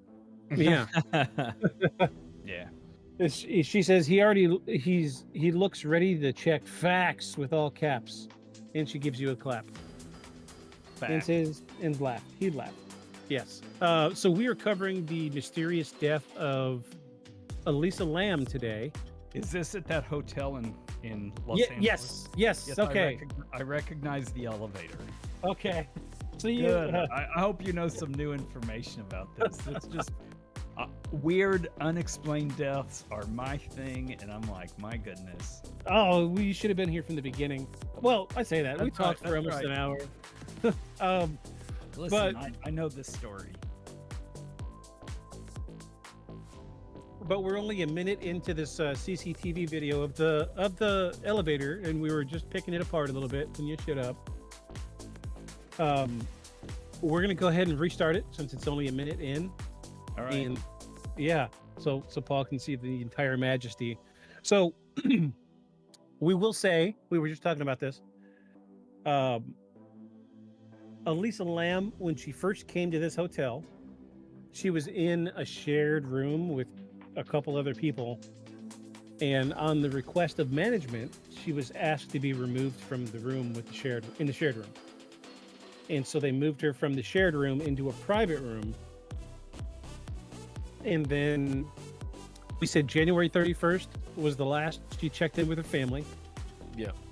And then by February 13 of 2013, this is after the police had begun investigating, they released this video, and this is where we are now. So we feel like some of the behaviors we're seeing here is indicative to maybe a manic episode with her bipolar disorder. But we're not sure yet. We were only a minute in, so let's go ahead and start this back up. And we noticed that she immediately bashes like 6 elevator buttons in a row. 1, 2, 3, 4, 5, 6, 7. Oh, she hit 7. Okay. Just weird behavior out of the gate.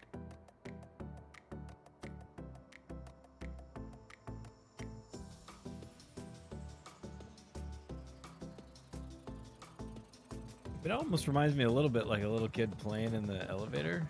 It does, but then at first. Wait, why isn't that elevator door closing? You know that's like every horror movie in the world. I've seen this. Yeah, we've talked. We were talking at length about this. Soya says, I've had 2 experiences of living in shared space with women who exhibited behaviors. One was an ex's sister who lived with us, who had diagnosed with BPD and schizophrenia. Yeah. So Soya, in your experience, is this what you saw? Like, was this behavior that we're seeing here in this video? Is this what you were seeing with this ex's sister? Just curious. But Ayan, you said it seems like childish behavior. Yeah, I hate to say, like, the pushing the button, sure, you're like, yeah, that's childish behavior. Well, but even like moving around in the elevator and hiding behind the door, like I did that to my mother, Yeah, she didn't look particularly scared at that moment. Let's see what Soya says. The second instance, I don't have confirmation of a diagnosis, but I reckon I saw schizophrenic behaviors in that one. Yeah. So I hesitate to use this word in describing her behavior, but it almost seems flirty. That's interesting. Playful really is another word for flirty. Yeah. So I Yeah, like I could see like there's a cute guy in the hallway and she wants to be playful with the cute guy. Because see, look at this. She doesn't particularly look scared to me. No. Like that's She kind doing of it- just looks like she's messing around. yeah.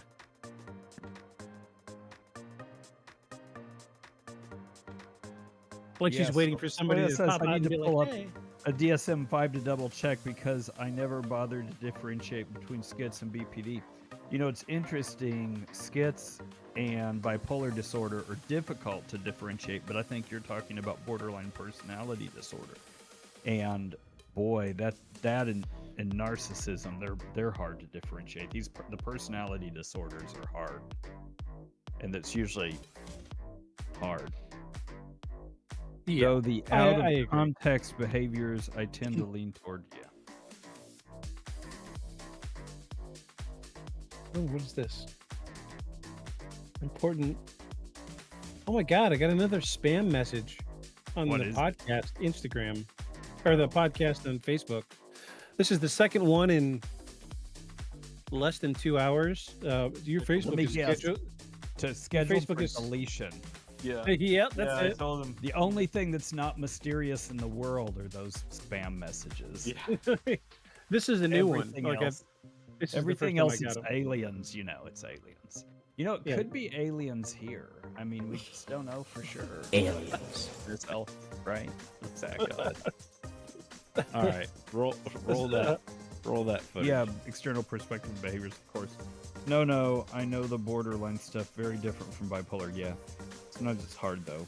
I meant for an external perspective. Yes, yes, I understand. All right, let's get through this video. Here we go. All right. It's still just the weird. Why isn't the door closing? I don't know. She had to have hit the emergency stop button at some point. I think it's the devil kept that door. It's aliens. And what is her arm doing out there, right? So Is she signaling to someone? Is she waving? Is she leaning doing against the wall doing that? Yeah. It's Is this she signaling to aliens? What? anime behavior. This is an anime character move. Yeah. Oh, look, that's what she was doing. You're right. Oh. Pushing More buttons. Oh, wait, whoa, okay. Definitely playful. Yeah, so yeah, I've never considered this being playful before.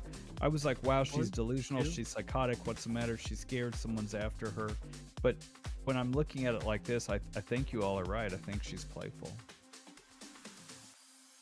She's hitting the same row of buttons because the other ones aren't lighting up. I can see, so I don't know how well y'all can see, but the ones that devil's are holding the door. How polite. The devil's very polite, apparently, right?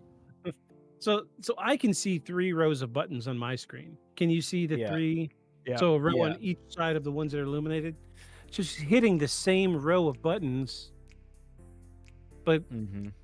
the second time she came back to hit the buttons, it was a different order. It was like 1, 2, 3, bottom 1, 2, bottom, top, bottom. This is I wonder if weird. she has some component of OCD, obsessive compulsive behavior, because that might be she has to come in and push buttons. Oh, Maybe things are that's getting why she- weird. And maybe that's why she's doing this with her hands. Maybe that's what? Maybe that's obsessive. OC. Yeah, OCD. She's going through some sort of dialogue in her head, though. It could turn into a scary story in her head for her. Yeah, I agree. It's a dialogue in her head, or maybe this is OCD, or what is it? I just don't know.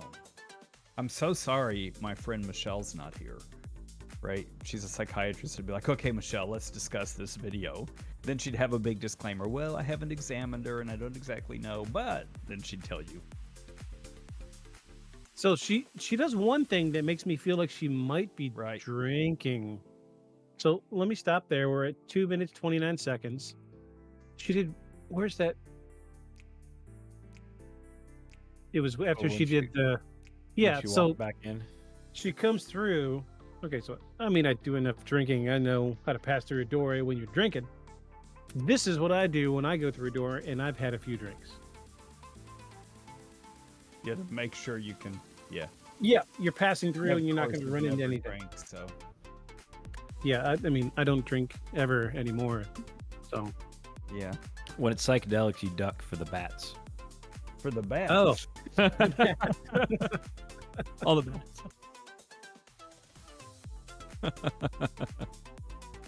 but it's, oh, geez. What I wouldn't give to be a fly on the wall, right? That's just why I wish we had audio. Or a hallway video. Yeah, like this is. It's To like go she's with it. talking. Like at this point, she's talking to somebody who's not there. Or that we just can't see because there's no She's- hallway video. She's just gesticulating like she's having a conversation. But Yeah. Sorta. Also, some of it's sort of. like wobbly almost. I keep like picking up on like the drinker vibes. Like she's Some of her hand stuff's sort of pattern oriented though too. Like she's making patterns in the air with her hands. Yeah, that's probably a CD issue. what the hell is holding the door open? The devil. It's the devil holding Okay, the door. Even Soya said the devil's very polite, holds the elevator door for you. My God. Yeah.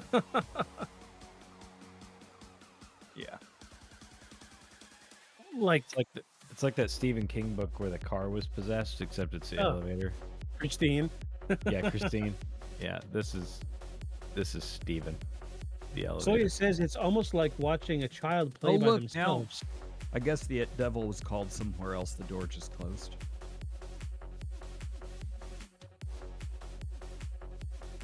Think of all those stops that poor elevator has to make now. First up, First stop, the floor we were already on. Oh. Yeah, see, that's how fast the door should have closed. So, yeah,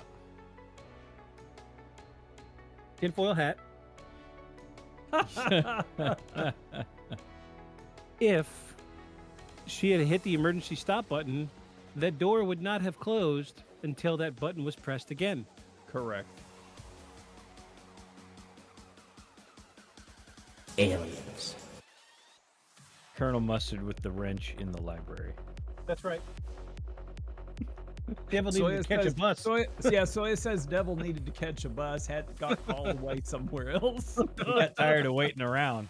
Sorry, I got Devil's somebody. like, listen, this is too much work. I got somebody on opioid sitting in a bathtub full of ice. I gotta go. Dark, dude. That's dark.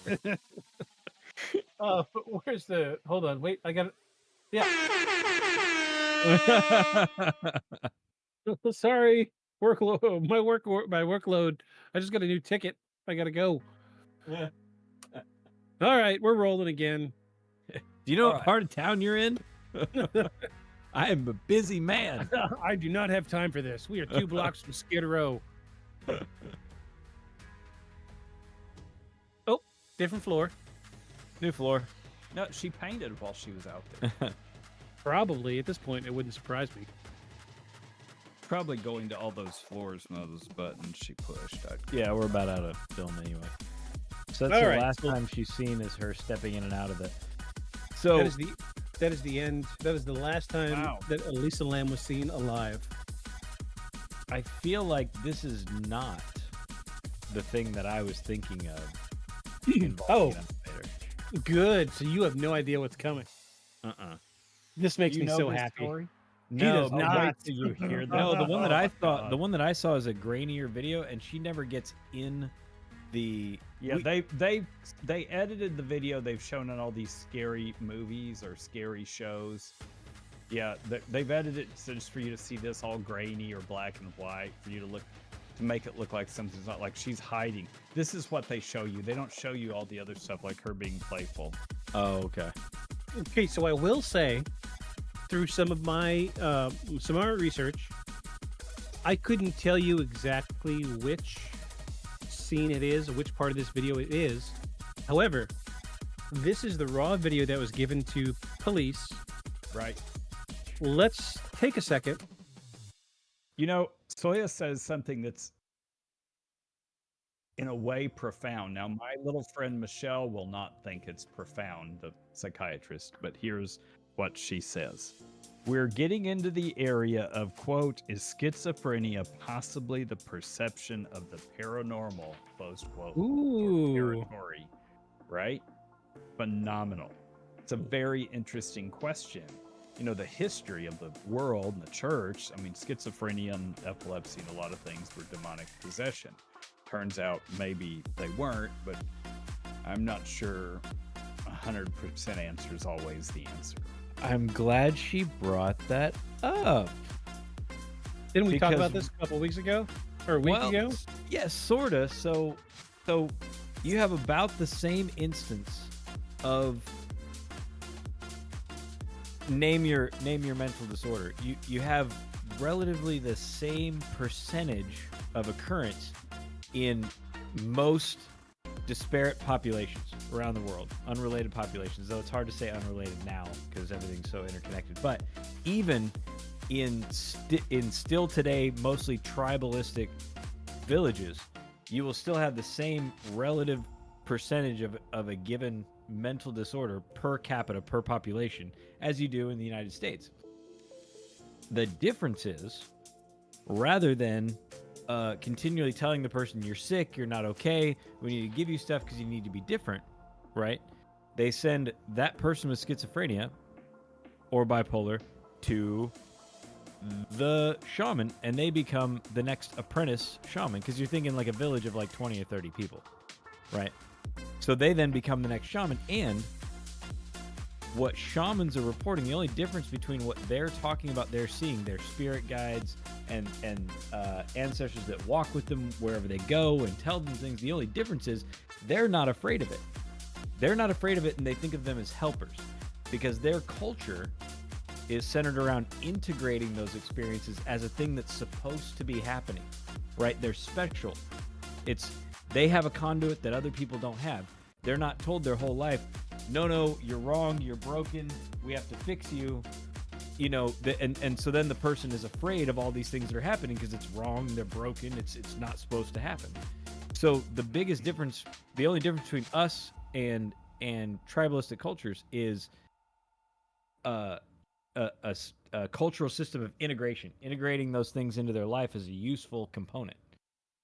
So then, because most of them end up becoming shaman or medicine men, it begs the question, is it a conduit of the paranormal or the conduit of something else that we don't have context for? Because we have no context for dealing with it, you know, other than medication or wiping out a part of their personality or whatever. So yeah, so the question is, you know, are we bridging over into maybe is it about perception of the paranormal? I think it's very possible, because it's, you know, in the past, these, you know, people with these sorts of disorders became prophets, medicine men, medicine women, shamans, etc. The history holders, right, of the village, that, you know, special jobs. Right. Soya writes, like, apparently ward nurses have reported schizophrenic patients straight up dishing out wacky predictions that were allegedly accurate. Yep. And then goes on to say there was a protocol and a place in society for these people. There was. Yeah. Yeah, and that's exactly what people rely on shamans to do in their village. Predictions about weather, predictions about catastrophe, and they say, you know, I'll consult my guides, and they say, well, they tell me this. They never feel like it's coming from their own mind. They feel like they're just a bridge between what's happening here that you can't see and telling you about it. They don't ever feel like there's anything wrong. They just happen to be a bridge between two completely, you know, separate worlds. Right. And Soya goes on to write, and in Western culture, these things are treated with discrimination and laden with stigma. It's shameful now. But back then, they were chosen ones imbued with power. And that's exactly right. I mean, I don't mean to make a blanket statement, but many people that in Christianity and likely other religions we consider prophets, like, you know, the majority of the Christian canon, where all these prophetic books, if you examine these people, I mean, my goodness, be in prison today. You know, Yeah. they'd be at the psych hospital and medicine. It would be just crazy. Well, and No pun intended. and at the base of it, if you think about our approach to it, how can anyone ever feel like they're okay when you spend all your time telling them that they're not? Right. Yeah. How can they ever integrate it or be okay with it or find peace with it if you're always telling them, as long as you're experiencing it, you're broken. There's something wrong with you. How can you ever feel like calm about it? Right? So the approach is completely different, and we just don't have anything in our culture to help other than chemicals. Yeah. Okay. Tell us okay. what's next. Okay, so I'm gonna pull this up. This was brought up in some deeper research that I've done. This was the official video that was given to the LAPD. This video specifically. This is a copy of a copy. I want to bring your attention to the lower left-hand corner. Can you read any of this? Hieroglyphs. No, hieroglyphs. I have Part of security it looks cameras like in my Zod. house. Yeah. Emperor there's- Zod. Yes. Zoltan. Zoltan. There's none of this that looks anything like letters or numerals, numbers, anything. I have enough security cameras in my house to know what's supposed to be on this screen. Mm-hmm. This is supposed to be a date, time, and possibly a location. So I see some numbers all the way to the right. Right, there's an 11 right there. There's 11.5 point, and then a hieroglyph of a temple. I have maybe an explanation for the weird thing. It might be a video of a video, not a copy of a video. And if it's a video of a video, there might be a timestamp on top of a timestamp, which is obstructing our ability to see it. That might be. I spend a lot of time in my job as a lawyer looking at videos, looking at police videos. So there's a looking time, for- or even on the copy, it made another timestamp, Correct. and then Right. put it right in the same could place. have- And depending on how they do it, it's just Oh, that's really good. hard for me to know. It's an interesting idea. So there is a certain point in this video. I couldn't tell you exactly the timestamp, but enough of the symbols here at the bottom left-hand corner change to quote unquote indicate the video was edited. Okay. Right. So one of the prevailing theories is, so looking at this running, the bottom right is probably time. Mm-hmm. Second. Um, then there's minute. just, yeah, there's a weird, so like I could go, I've done enough video editing. Give me the scene where the door is closed. Boom. Cut. I can edit in anything I want from this point forward as long as the door is closed. Right, as long as the next clip that you start with, the door's closed. Yeah, so this was a VHS security camera. Mm-hmm. So on the spot editing for a low 1-2-star hotel seems kind of out of the range for them. Right. However, in some of the police reporting, there is references to some of the investigators believing that this video was edited. And the investigators did mention that the bottom left-hand corner, they couldn't read it. So I'm not sure. I'm not sure at what point they think that a video has been cut out or what have you. It's awfully still to be a video of a video, especially 2013. Right. This might should- be the best, the clearest Version. Yeah, version of this video I've ever seen. I've seen a lot because this is an interesting thing. Back in my death investigation days, I really liked. I Yes. really liked it. It was a puzzle. It was a mystery to try to put together, and I have a theory about this case, but I'll reserve it until we see the whole thing. I don't see any of the values changing other than those last few symbols, which I'm assuming is the time. Yeah. Nothing that makes me go, oh, this is obviously A day later. yeah. Yeah. I mean, I'm assuming like this part here, parentheses, obvious parentheses, Yeah. maybe like northeast elevator 1 or like western elevator 4, what have you, I don't know how many elevators are in this hotel. Right. And then there's a gap. I see an open bracket.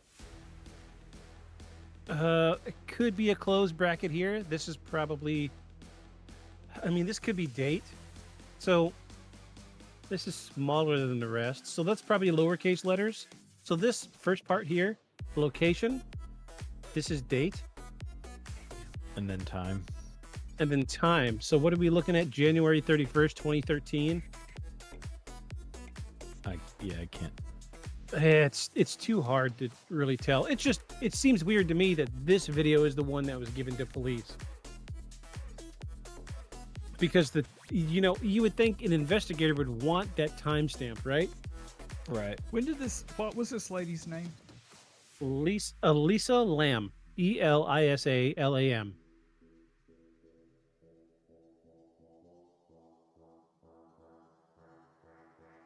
So we've already got through this whole thing. I just wanted to bring that up. I can think of at least 2 other investigators that have pointed out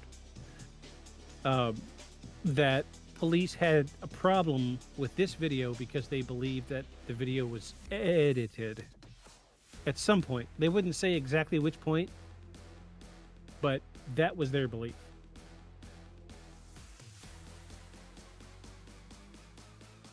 So let's move forward with our disappearance and discovery section.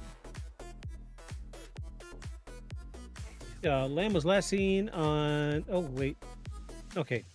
on February 19, 2013. So this was 6 days after this footage was released. Hotel maintenance workers responded to complaints from guests about low water pressure and an unusual taste in the water.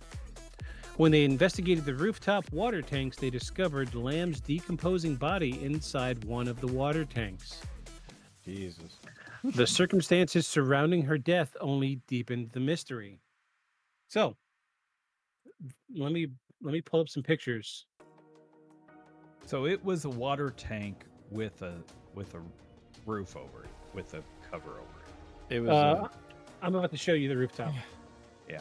I was gonna say I thought it was a steel tank. Yeah, It was. It's a steel tank that doesn't have an opening you could fit a person in. I thought. Not easily. Not without a lot of tools. That's what it looks like. So these are the water tanks. You can fit them in that hole in the top. We're gonna get there. Okay. The Los Angeles County Coroner's Office ruled her death as an accidental drowning, with her bipolar disorder listed as a contributing factor. Said it was accidental.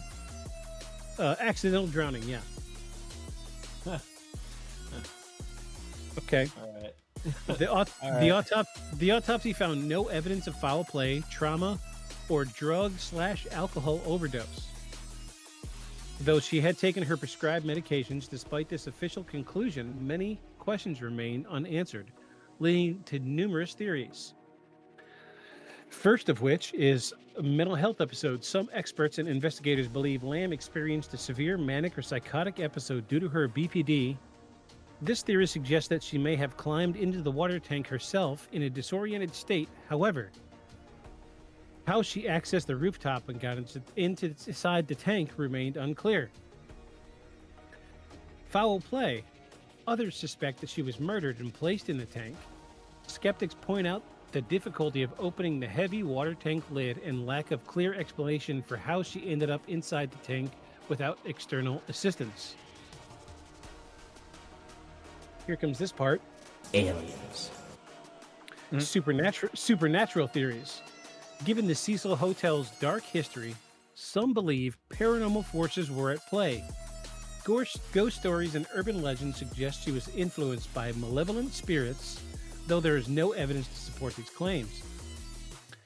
Government or conspiracy theories. Some theorists have connected her death to government experiments biological warfare due to a tuberculosis outbreak around the same time or a cover up. However, these theories also lack concrete evidence. Mm-hmm. So, let me say, I've done industrial maintenance for 10 years of my life, close to 10 years, 9 years or so. I'm familiar with these types of tanks. I know what they're for, I know how they work. So if you live in a town that has a water tower, these tanks serve the same purpose. So what they do is they pump water from the water source up to the rooftop, and they fill these tanks, and then everybody in the hotel gets their water from these tanks. It's just gravity feeding water pressure. So I've been really close to these types of tanks before. I know for a fact that the lids on these things are solid steel, somewhere around 3/8 of an inch thick, very, very heavy. I want to say they're like 75-pound lids, very, very heavy, because these are exposed to the elements. These aren't meant to be accessed easily, and they are made heavy for the explicit reason somebody doesn't open them on accident or just messing around with them, play with them. Mm-hmm. We're dealing with, Los Angeles, California. You're gonna have to deal with, hurricanes, all this other stuff. So you don't want a lid on a water tank to open during high winds. The only way to do that for sure is to make a heavy lid for this door. So that's point number one. She's not a big person.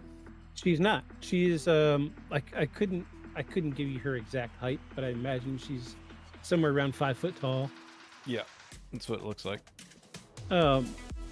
However, these openings are not meant to be climbed into. They're meant to be open to look through. Mm-hmm. So these tanks, once or twice a year, depending on where you live, the municipalities will tell you have to have your tanks inspected, because these are tanks that people are going to drink water from. So Right. they have to be sanitary. They have to meet a certain standard. So these things are inspected at least once a year. And the way they're inspected is they're drained. Somebody opens the lid, shines a flashlight in there, and if they see anything that's problematic, they're going to they don't send a person in because the opening is not big enough. They send an endoscope camera down in to inspect what needs to be inspected. These are 10, 12 foot tall, huge water tanks. Like you can see in this picture, these guys standing next to it, they're huge, huge tanks. The opening inside that lid is generally about 10 inches at its widest point. It's not as big as that lid. No. Okay. That's just a cover. Right. Okay. The opening should be around 10 inches, and this is something I came across in the fact checking of this investigation was how big is this opening? So professional spelunkers can get through a 10 to 12 inch opening. Mm-hmm. But you got to think Pretty skinny. she is. Sure, let's go back to that. She's smallish. Yeah.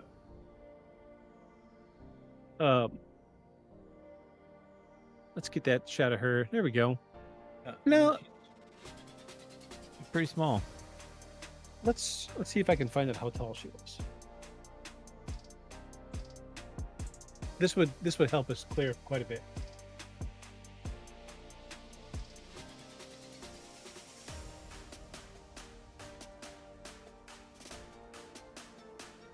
There's no information about Elisa Lam's height. There is information about her disappearance. Blah blah blah. Okay. Well, Thanks, Google. yeah. Well, let me see if I can just find like a picture of her.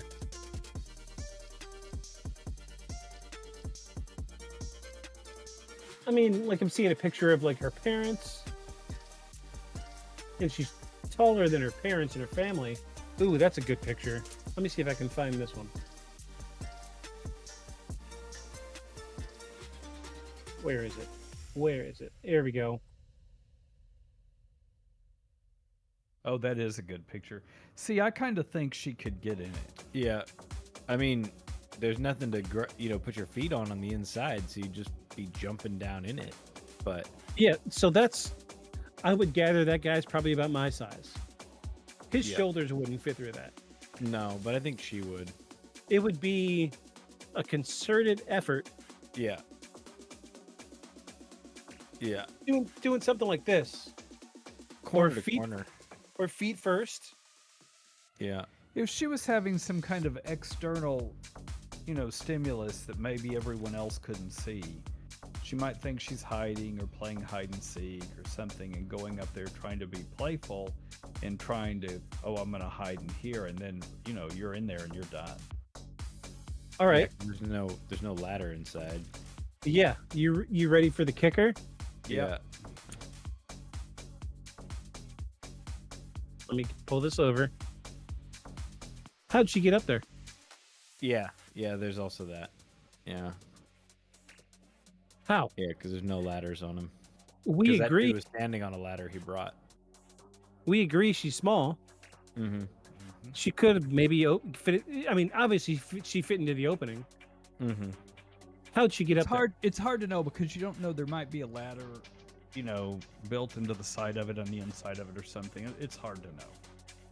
Yeah, I don't think she, But that was warrior ninja'd her way up between them, that was part of the official police investigation. Was there was no ladder to get up to the top of the tank. Then that's probably a conclusive answer. So, but still an accidental drowning. They know this, but the coroner still calls it an accidental. So let me say something about the Los Angeles County Coroner's Office. oh boy. I'm trying to think what year it was. In 1995, the American Bar Journal published a scathing report on the coroner systems in the United States. Easy to fraud, easy to fool, very inexperienced, very untrained people, with few exceptions.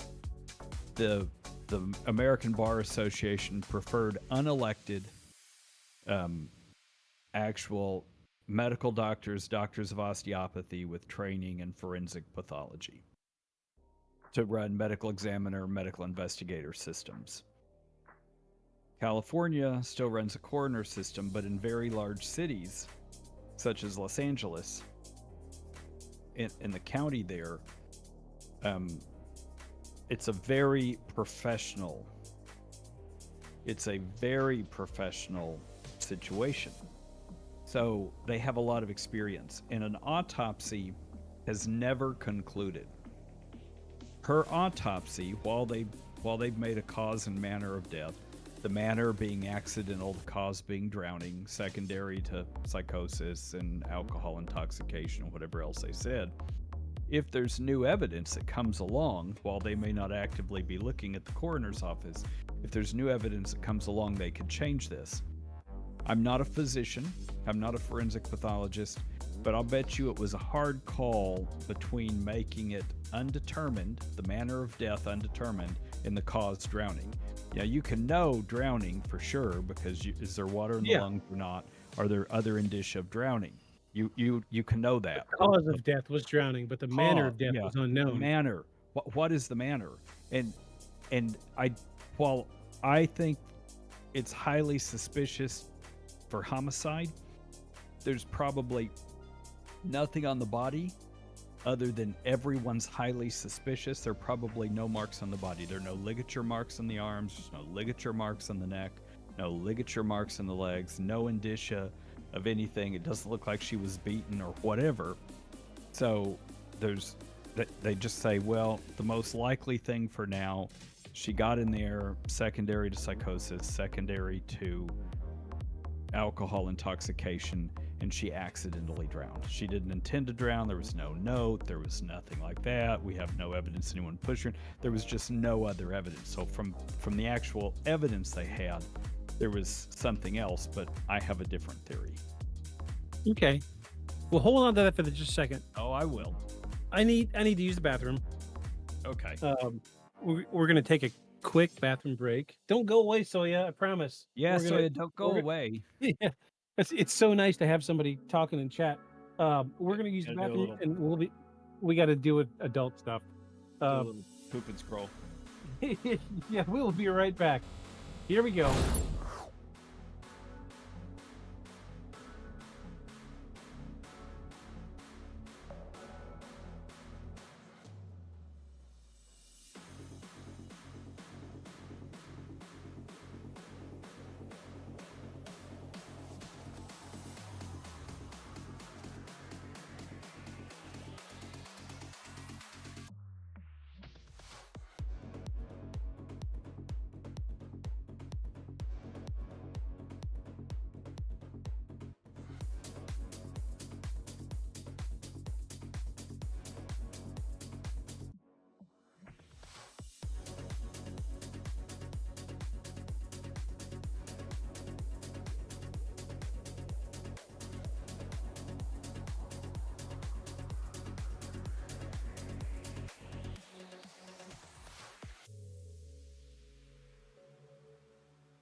Oh, little puppy.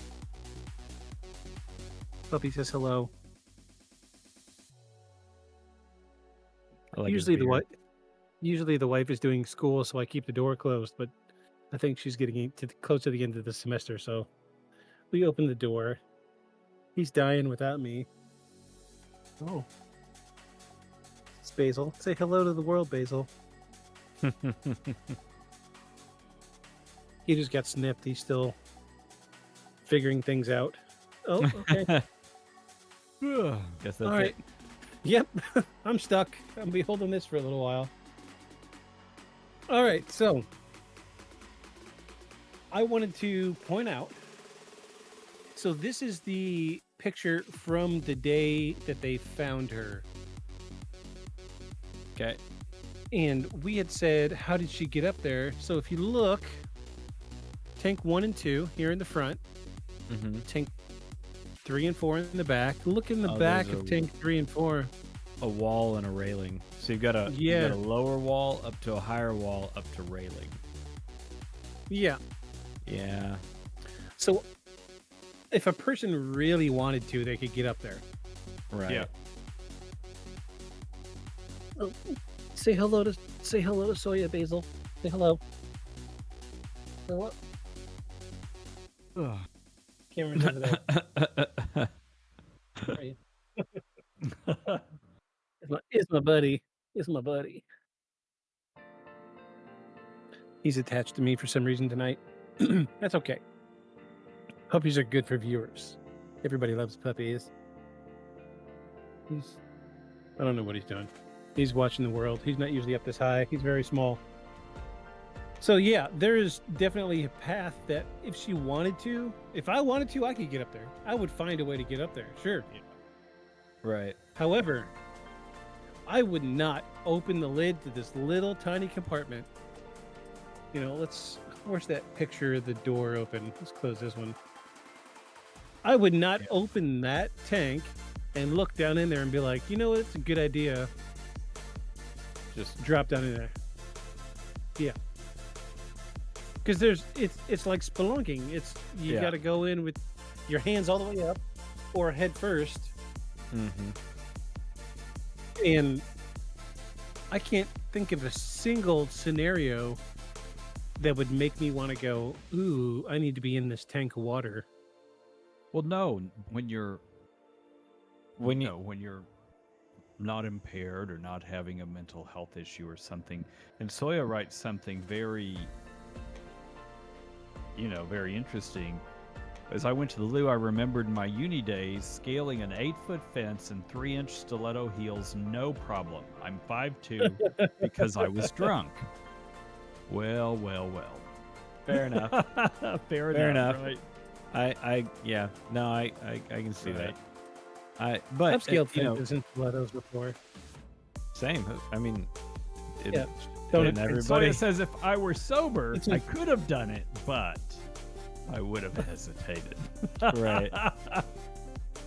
So, like I think Paul was about to say, you can't think of any reason you would want to get in there, but once you start to introduce mental illness or intoxication or some mix of the both, a lot of things go out the window. But and we don't really know much about her condition other than she was treating and diagnosed. That's all we really know. We don't really have we don't have any close friend traveling with her. It was like, oh no, she was fine, or it was like, no, she was completely out of her mind. Like, we don't have any of that, so we can't even know how severe her stuff got. Right. And it's her private records. I'm sure they couldn't make any of that public. What was her history of how bad was it? Like, we don't know any of that. Right. So it might not have even been sandals. that bad. Yeah, I mean, it might not have even been that bad. Could you do it in flip-flops? I could probably, the stilettos would give you an up. I don't think I could do it in flip-flops. I could. I'd probably kick him off and go barefoot, honestly, rather than the flip-flops. Do we have... I can barefoot about anything. I think I've read the autopsy report. Do we have it? We do not. Okay. Yeah, it's so... I try to stay away from the autopsy reports. I have a personal reason for it, but they're generally filled with a lot of technicalese that, without you, Paul, it's hard to really understand. But sure, I didn't want to dig through a 10, 12, 15-page report looking for one thing or two things that seems out of the ordinary. You know what I mean? Because the thing I was hoping to learn out of it for this instance was, did she have shoes on? I'd wondered the same thing. I remember She's And wearing flip flops in this scene, but we don't know what happened after this. right. See, You know. see, that's the thing is there was Right. cameras in the stairwell, cameras in all the elevators, but they don't know how she got on the roof. Right. Because they don't see her going up that way. And they don't see anybody carrying, a huge not briefcase, but a huge suitcase going up to the Except, Roof- I will mention, like we saw on the outside of the building, every room has access to the old ass fire escape outside. yeah. Okay, so That if you're already in the building and you go out the window, you can get on the roof. Because the fire escapes go up to the roof in case you're on the roof. Where was it? Yeah, we had some good pictures of it. It's quite a big building. I've driven by it. I've not been inside of it, but I've driven by it. No, the sides that had windows that open, or one whole side of the building has a single fire escape on the corner, but all you can see there's ledges going across for all the windows on that side connecting to it. It was the street. There you go. There you go. yeah. Oops. Oh, so they don't connect across, but if you're in one of those hallways with the fire escape. So let's pull up Google Maps again. Let's see.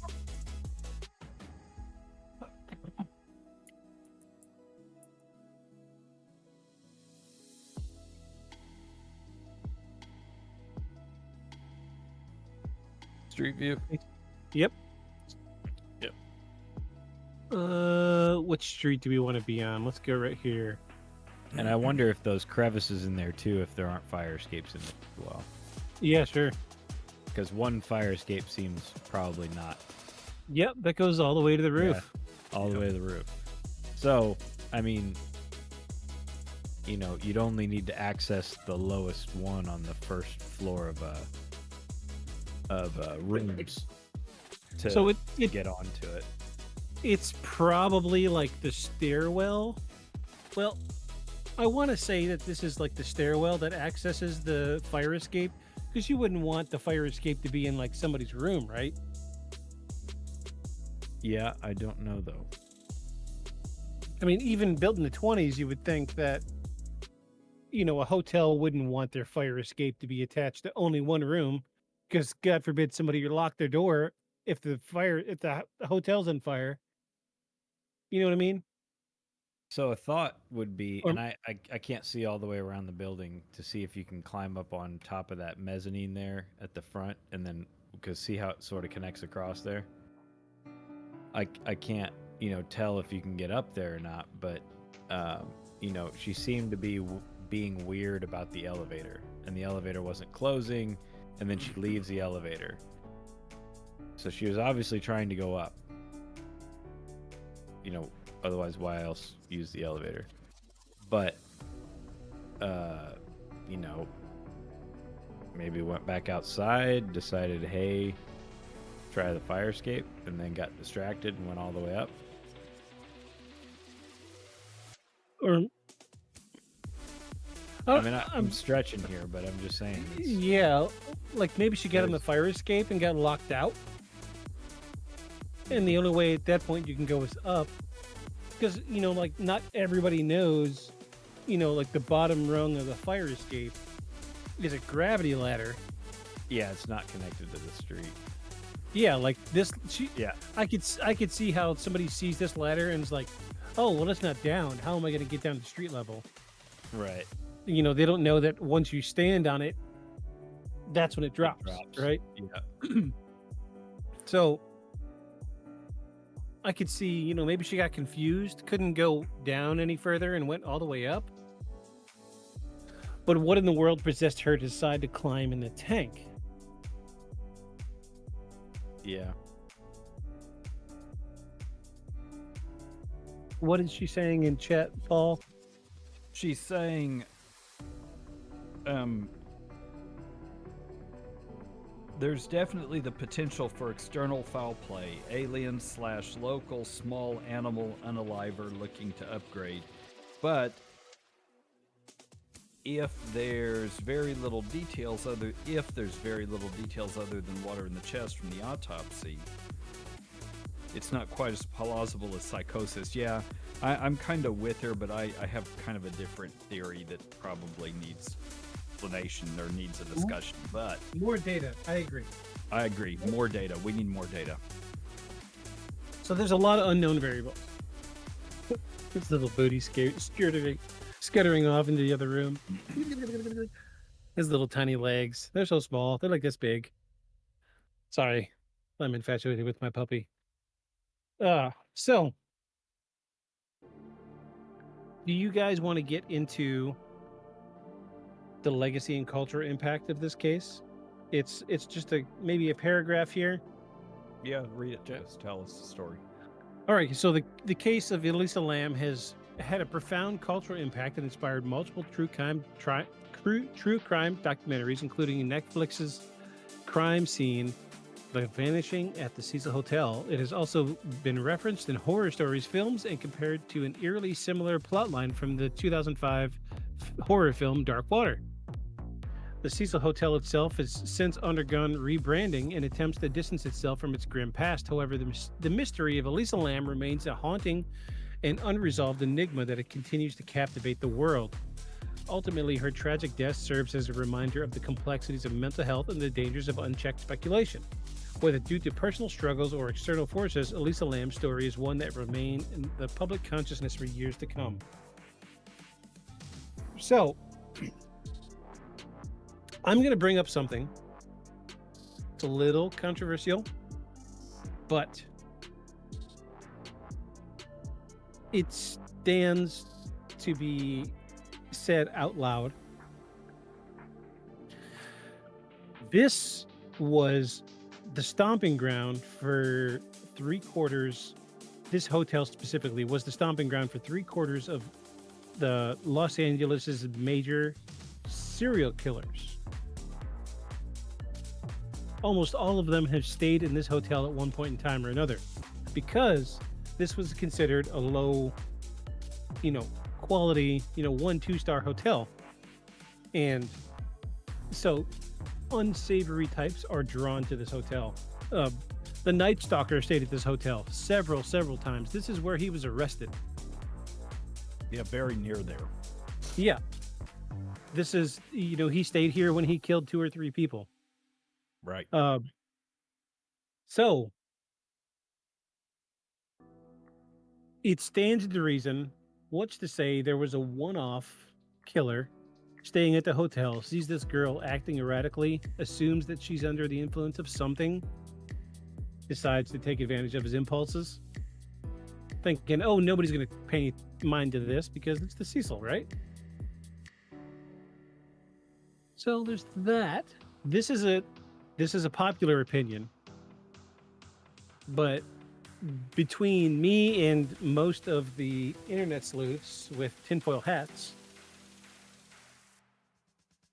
the prevailing theory is that she was coaxed there by spiritual means. Some type of malevolent spirits talked her up on the roof. Because, I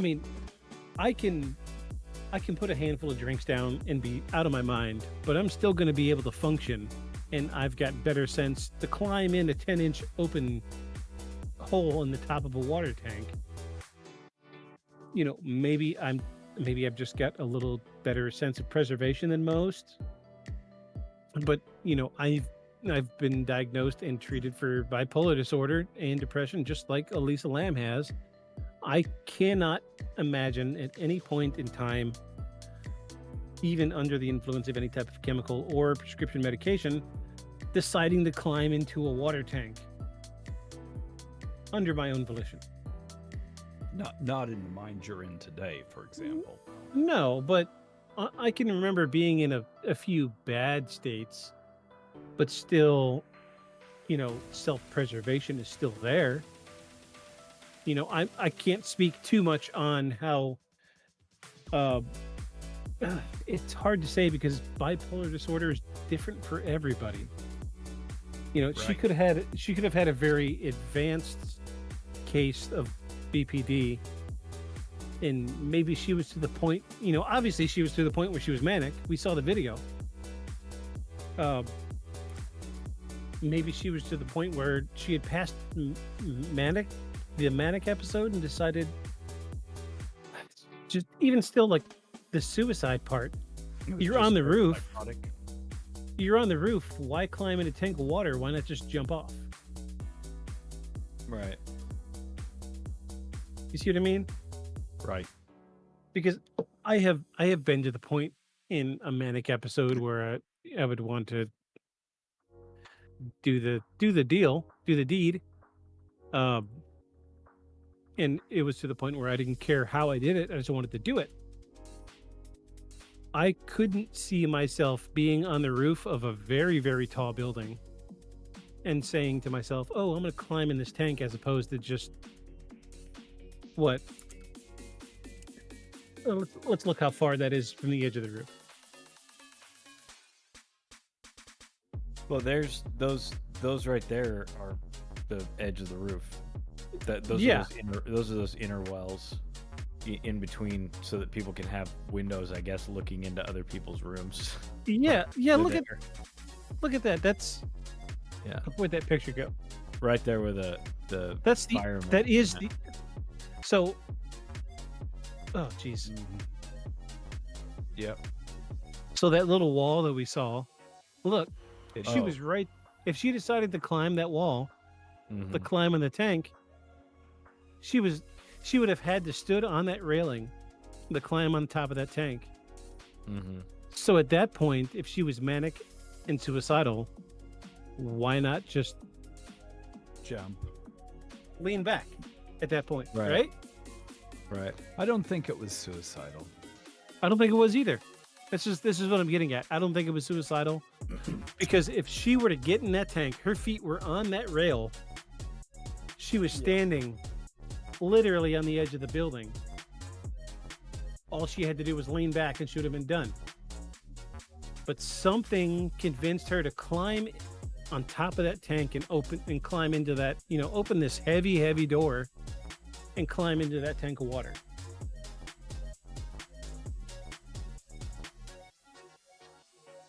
So I'm having trouble piecing the thought process together, because I've been there, but that doesn't mean the way I've been there is the same as the way she was there. So what's Soya saying? Off the top of my head, there's a mania and depression. The peekaboo behavior in the elevator could be present in bipolar, but the hand movements and the imaginary conversation type movement strongly suggest hallucinations. I agree, definitely not suicidal. So are there hallucinogens that you could take recreationally that don't show up in a drug test? Are you ready for this? Yes, there's many. Let me hear what Aeon's got to say about this first. Because I turned my head immediately to look at Aeon. Yeah. Well, That's what I was- so anything that's a tryptamine, and tryptamines, that's going to be like things like LSD, mushrooms, DMT. They're not going to show up because you always have tryptamines in you all the time. It's called serotonin. So your body runs on tryptamines. So you can't actually test for them. You can't test for that brand of psychedelics. And even if you get into like mescaline, it's a phenylethylamine. Well, it's mimicking adrenaline. Again, you can't really. You test for it, sure. They've got adrenaline. Everybody does all the time, even if you're not stressed. So no, most psychedelics, unless it's in some of the newer families of research chemicals, nothing's going to show up. There's not a panel for that. So, yeah, she could have been taking anything. Also you're in LA, where all that stuff is super available, especially in Absolutely. 2015. Yeah. When you're in that part of town, and she's on vacation. Yeah. I don't know if that stuff mixes well with being treated for instance, it wouldn't mix well with lithium. Yeah. Like You know. like in a bad way. Could be. Like Could be. would it make the hallucinations worse? Or unpredictable, okay, non-regular. So like Okay. LSD is a pretty predictable experience. If you know, after you've done it a handful of times, you can pretty much know what to expect. Whereas mushrooms are kind of unpredictable, and mushrooms, when mixed with other things, are even more unpredictable. Like say, mushrooms and a stimulant. Now it's a whole different. That's a whole different Yeah. game. yeah, Whereas LSD, not so much. Soya makes an interesting point that's really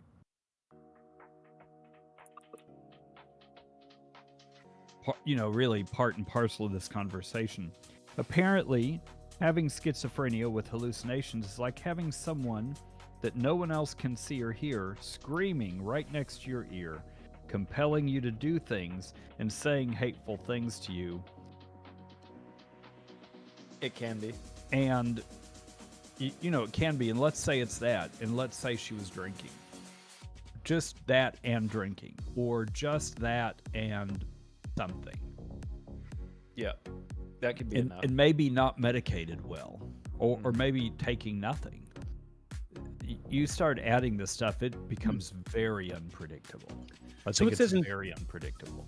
In 2013, the most popular hallucinogen was LSD. LSD would be not a good idea if you have, certainly not if you are diagnosed for schizophrenia. Certainly Right. terrible idea. It's also hard to test for. Yeah. Right. Yeah. You're not gonna find it on.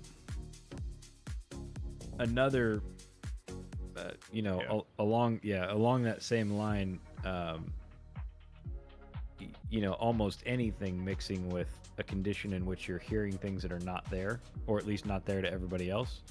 Yeah. Psychedelics are going to warp that and play on it. The storyline of your experience is going to play on that, which is a dangerous thing to have if you already are experiencing things that other people are not experiencing. Because you're already disassociating, and so Right. to add that onto it. But I've also a friend of mine had schizophrenia in high school, and he described it as constantly hearing people carrying on a conversation in the room next door. Right. So it wasn't like he could never quite tell what they were saying, but the house is empty, and it's like there's 3 or 4 people in the bedroom next to him, always talking, and he can't quite tell what they're saying, and that's where the paranoia would come in, because he couldn't Right. quite tell, and the harder he'd listen, the more he'd make, a storyline for it, and that was the dangerous part for him, because it would make him feel like they were talking about him. They're Right. planning something. They're going to do something, right? When you're trying to sleep at night, that's pretty, so he didn't sleep much. So he didn't have so much people telling him to do things, but he felt like people were planning things. And so he was constantly fearful, which could explain climbing into a big steel tank. Right. Trying to get away. You can't tell there's water in there. If the water's not all the way up to the top, you reach your feet down, you're like, oh, there's nothing in here. Splash. And then you can't pull yourself back out. Yeah. I don't know. I'm just, I'm throwing stuff out there. I have a more exciting theory that I've been cooking up back here on the back burner. Okay, let me Fine. read some stuff that Soya's been saying. I'm sorry, Soya. Soya says, I don't think she was even taking anything. Lithium has to build up. No? Question mark. Yep. True. Yeah. Doses of mushrooms would be unpredictable. True. Very. That and lithium or withdrawing from medication. And if she were around other girls, I could see that being a triggering factor. And weed isn't good. Apparently, it can trigger schizophrenia in certain individuals. It already seems like it could be intense enough even without hallucinogens. Right. She's agreeing All with true. you. All And true. in comes the paranoia. Right. And it sounds like your friend was fairly lucid. he was pretty. He was like, you could carry on a conversation with him, but I would catch him doing one of these, like he was ear hustling the nothing in the room next door, right? And I'd be like, no one's home, man. He's like, he's like, I know, man, but I felt like I was getting the conversation, but he's like, I know. He's like, I know, but then it's still like, he's like, I can't describe it. He's like, I know, and then it catches my attention. So when I wean myself off of the medication for my bipolar disorder, I learned to manage my symptoms without medication. So I baby stepped my way off, and there were a few days where I would get super paranoid. But the apartment that I lived in was very close quarters, very thin walls, so you could hear what's going on. We're not broadcasting. We're not? No, not. The cameras are gone. The cameras are gone? Yeah. Oh. What's going on here? I don't know. But I thought you ought to see. Thanks goodness Soya told us, and then I looked at my screen and I'm like, it's just the placeholder guy eyes in the forest. All right, hold on just a second. We Soya, have audio. Thanks for telling us. Yeah, we have audio. Just a second. We'll get there. Yeah, because you still have your background up, but the animation, but cameras aren't there. Wow, yeah. There we go. I don't know what it was. Yeah, that was weird. For some reason, Discord hit a hiccup. We're back. There it is. We're good. Okay, cool. Thank you, Soya. Yeah, that was 100% Discord. I don't know what it was. Weird. Discord's funny.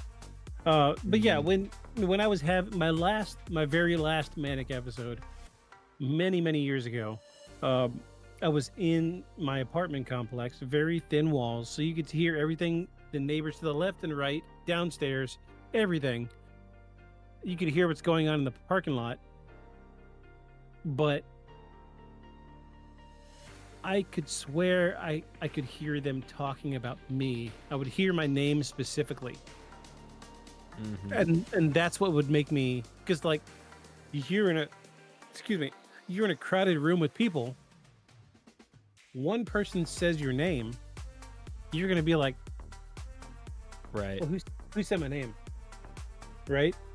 So when you hear it muffled in a manic state, you know somebody in the room next to you is talking, so you're gonna start listening.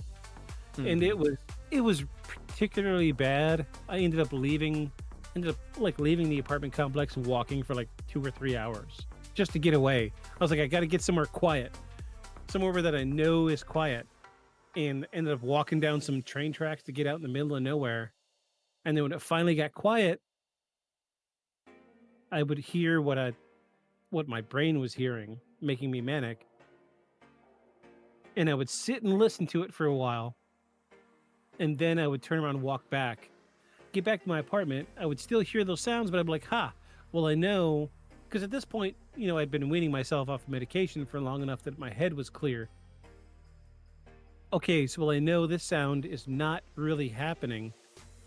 Learn to filter it. It was a struggle getting off of medication. But once I did and was able to manage these manic episodes, it was just a matter of filtering sounds. Just sounds. It can be anything. Because, like, even here now, I wouldn't call it a manic episode, but I will hear stuff outside and my eyes shoot straight to my cameras. So I've got the huge TV in my bedroom that shows all my cameras. I hear a sound outside. I'll turn and look at my cameras. Because I don't want that to start coming back around. It's been 10, 12 years since I've had a serious manic episode, but I could see 2013 having a manic episode and acting similar to this, but it comes back to my thought process. My brain is quite a bit different from most people's, and I think I think it comes back to my maintenance worker, because I did so much industrial maintenance troubleshooting. Like, what is causing this? What is causing this? What is causing this? How do I isolate this? And that integrated itself into my thought process, and that helped me. I'm rambling. It helped me isolate my manic episodes, and that helped me come to terms with what is normal and what isn't. And over time, it faded, and now I'm regular. I don't have, per se, quote unquote, manic episodes, but the extent of it now is I'll hear a sound, check the cameras. Oh, no one's at the door. I'm good, and I'll learn to block it out. But Soya wrote stuff for you. Yeah. Let's see. Make this up freaking difficult, dude. Yeah, nice you were able to isolate them. Gosh, I could only imagine, dude. And well done for learning how to manage it. You don't have to deal with the awful medication side effects. Yeah, don't ever. I don't want to say don't ever medicate for bipolar disorder, but if you can manage, I will say this, anybody listening, if you can manage without medication and find a constructive way to do it, that works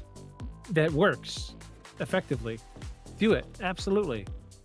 Because medication will not make you the authentic version of yourself. But if you need it, medicate. Some people need it. I get it. I was fortunate enough that I was able to learn to function without it. And I'm glad for it. It took me learning what I needed to defeat that manic part of my brain. But now I'm to the point where I don't need to feed that manic part of my brain. I can function normally. And sure, I still have good days and bad days, but they're nowhere near as bad as they were years ago. But if you need medication, don't get it twisted. If you need medication, take your medication, people. Right. Don't twist my words, please. Don't take this as a lesson to not take your medication, please. Yeah, I've had a lot of time I've had a lot of time personally to look inward and reflect. Aeon knows what I'm talking about. And yeah, a lot of inside seeking to figure out what makes myself tick. And I'm fortunate for the opportunity to put myself through what I've been through. As silly as it sounds, Aeon, I know you know what I'm talking about. I know. It seems silly to go through that both of us have been through and come out the other side and feel better for it, but I feel like I'm better for it. And I wouldn't trade it. No, I've said it 1,000 times. If I could go back in time, I wouldn't change it. Absolutely not. So I heard you say you think what happened to her, or you're on the side of a spiritual cause that got her up on the roof and into that tank. Is that still what you think? Partially. I'll give you my full idea when we get to the closing statements. Okay. How about that? All right. Because we're there. We're there.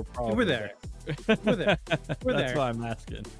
Yeah. All right. Do you want my thoughts first, or who wants to go first?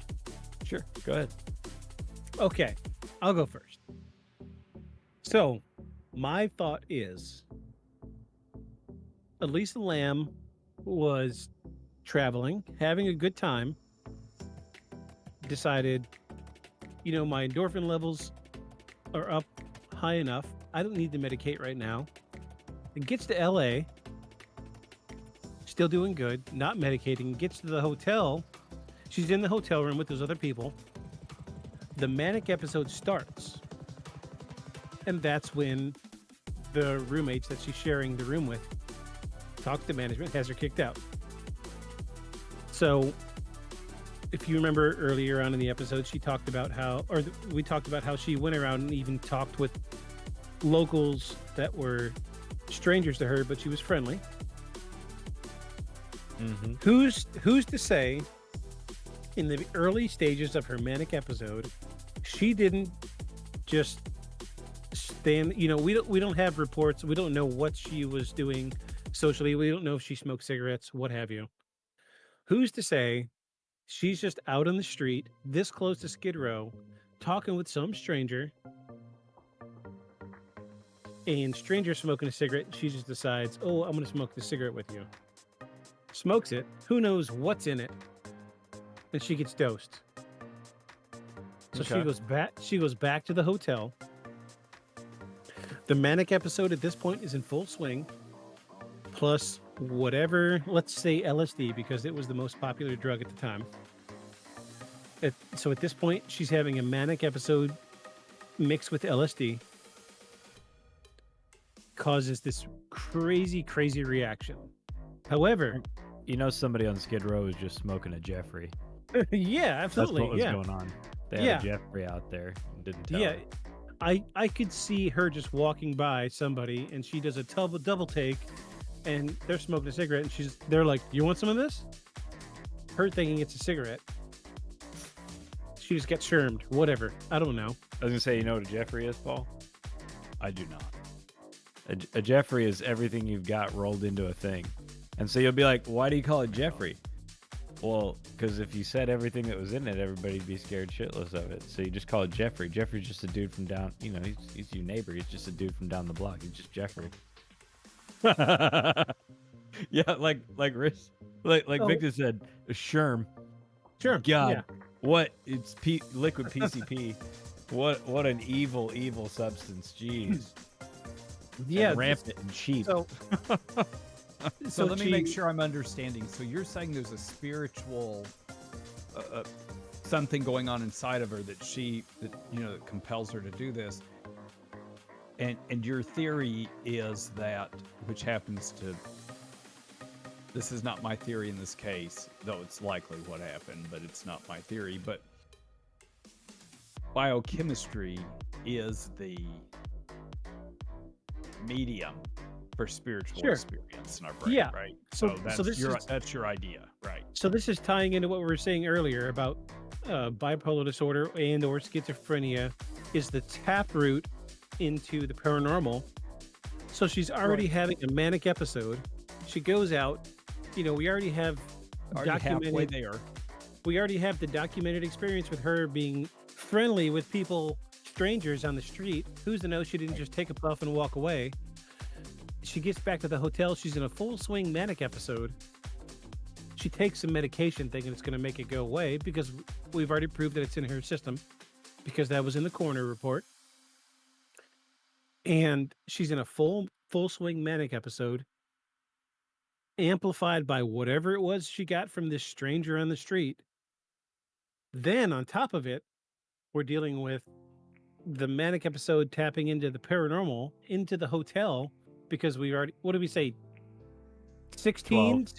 12, something like that. 12, yeah, 12 or 16 suicides inside the hotel. Suicides alone. We're not talking about murders. Nope, just the suicides. Who's to say that at that point of her head trip, she wasn't tapping into the spiritual part of the hotel, which would explain her weird reaction in the elevator. Maybe she thought she was being chased. At that point, if you're being chased, you're going to hide anywhere you can. She gets out on the fire escape, goes to the roof, looks around, totally open roof. I'm going to climb on top of this. Oh, there's a door. Opens it and just jumps in. And becomes immediately overwhelmed. And there she perishes. Okay. This is my explanation. That's not dissimilar to what the LA County coroner said. Okay. Fundamentally what they've said. Okay. Only they say it in different words. Yeah. Technical jargon. Yeah, they didn't call it drowning a Jeffrey. Secondary to all these things, which are things you're saying. You're talking about them in a different way, and the manner is accidental. Didn't do it on purpose. Wasn't thrown in. So Okay, so who's next? Who wants to throw out their theory next? This guy. This guy. He's pointing at me with his lips. It's a New Mexican thing. I learned it from Paul. With his lips. All right. Yeah. And his All right, chin. Soya, you Over wanted there. it. Here you go. So let me tell you a story. And first of all, let me say this.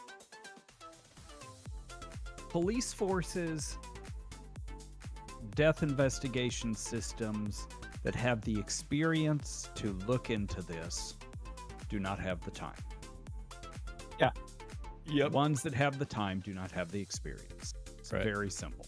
It's a super problematic thing in this country. An So- obvious gunshot murder or stabbing murder is going to get those guys first. Right. Yeah. That's what you're saying. Right. Yeah. And when you have somebody from the coroner's office that says manner is accident, cause is drowning, done. Homicide's out, done. Yeah. They're Homicide squad, the LA County Homicide Squad, LAPD Homicide Squad, we're done. Great.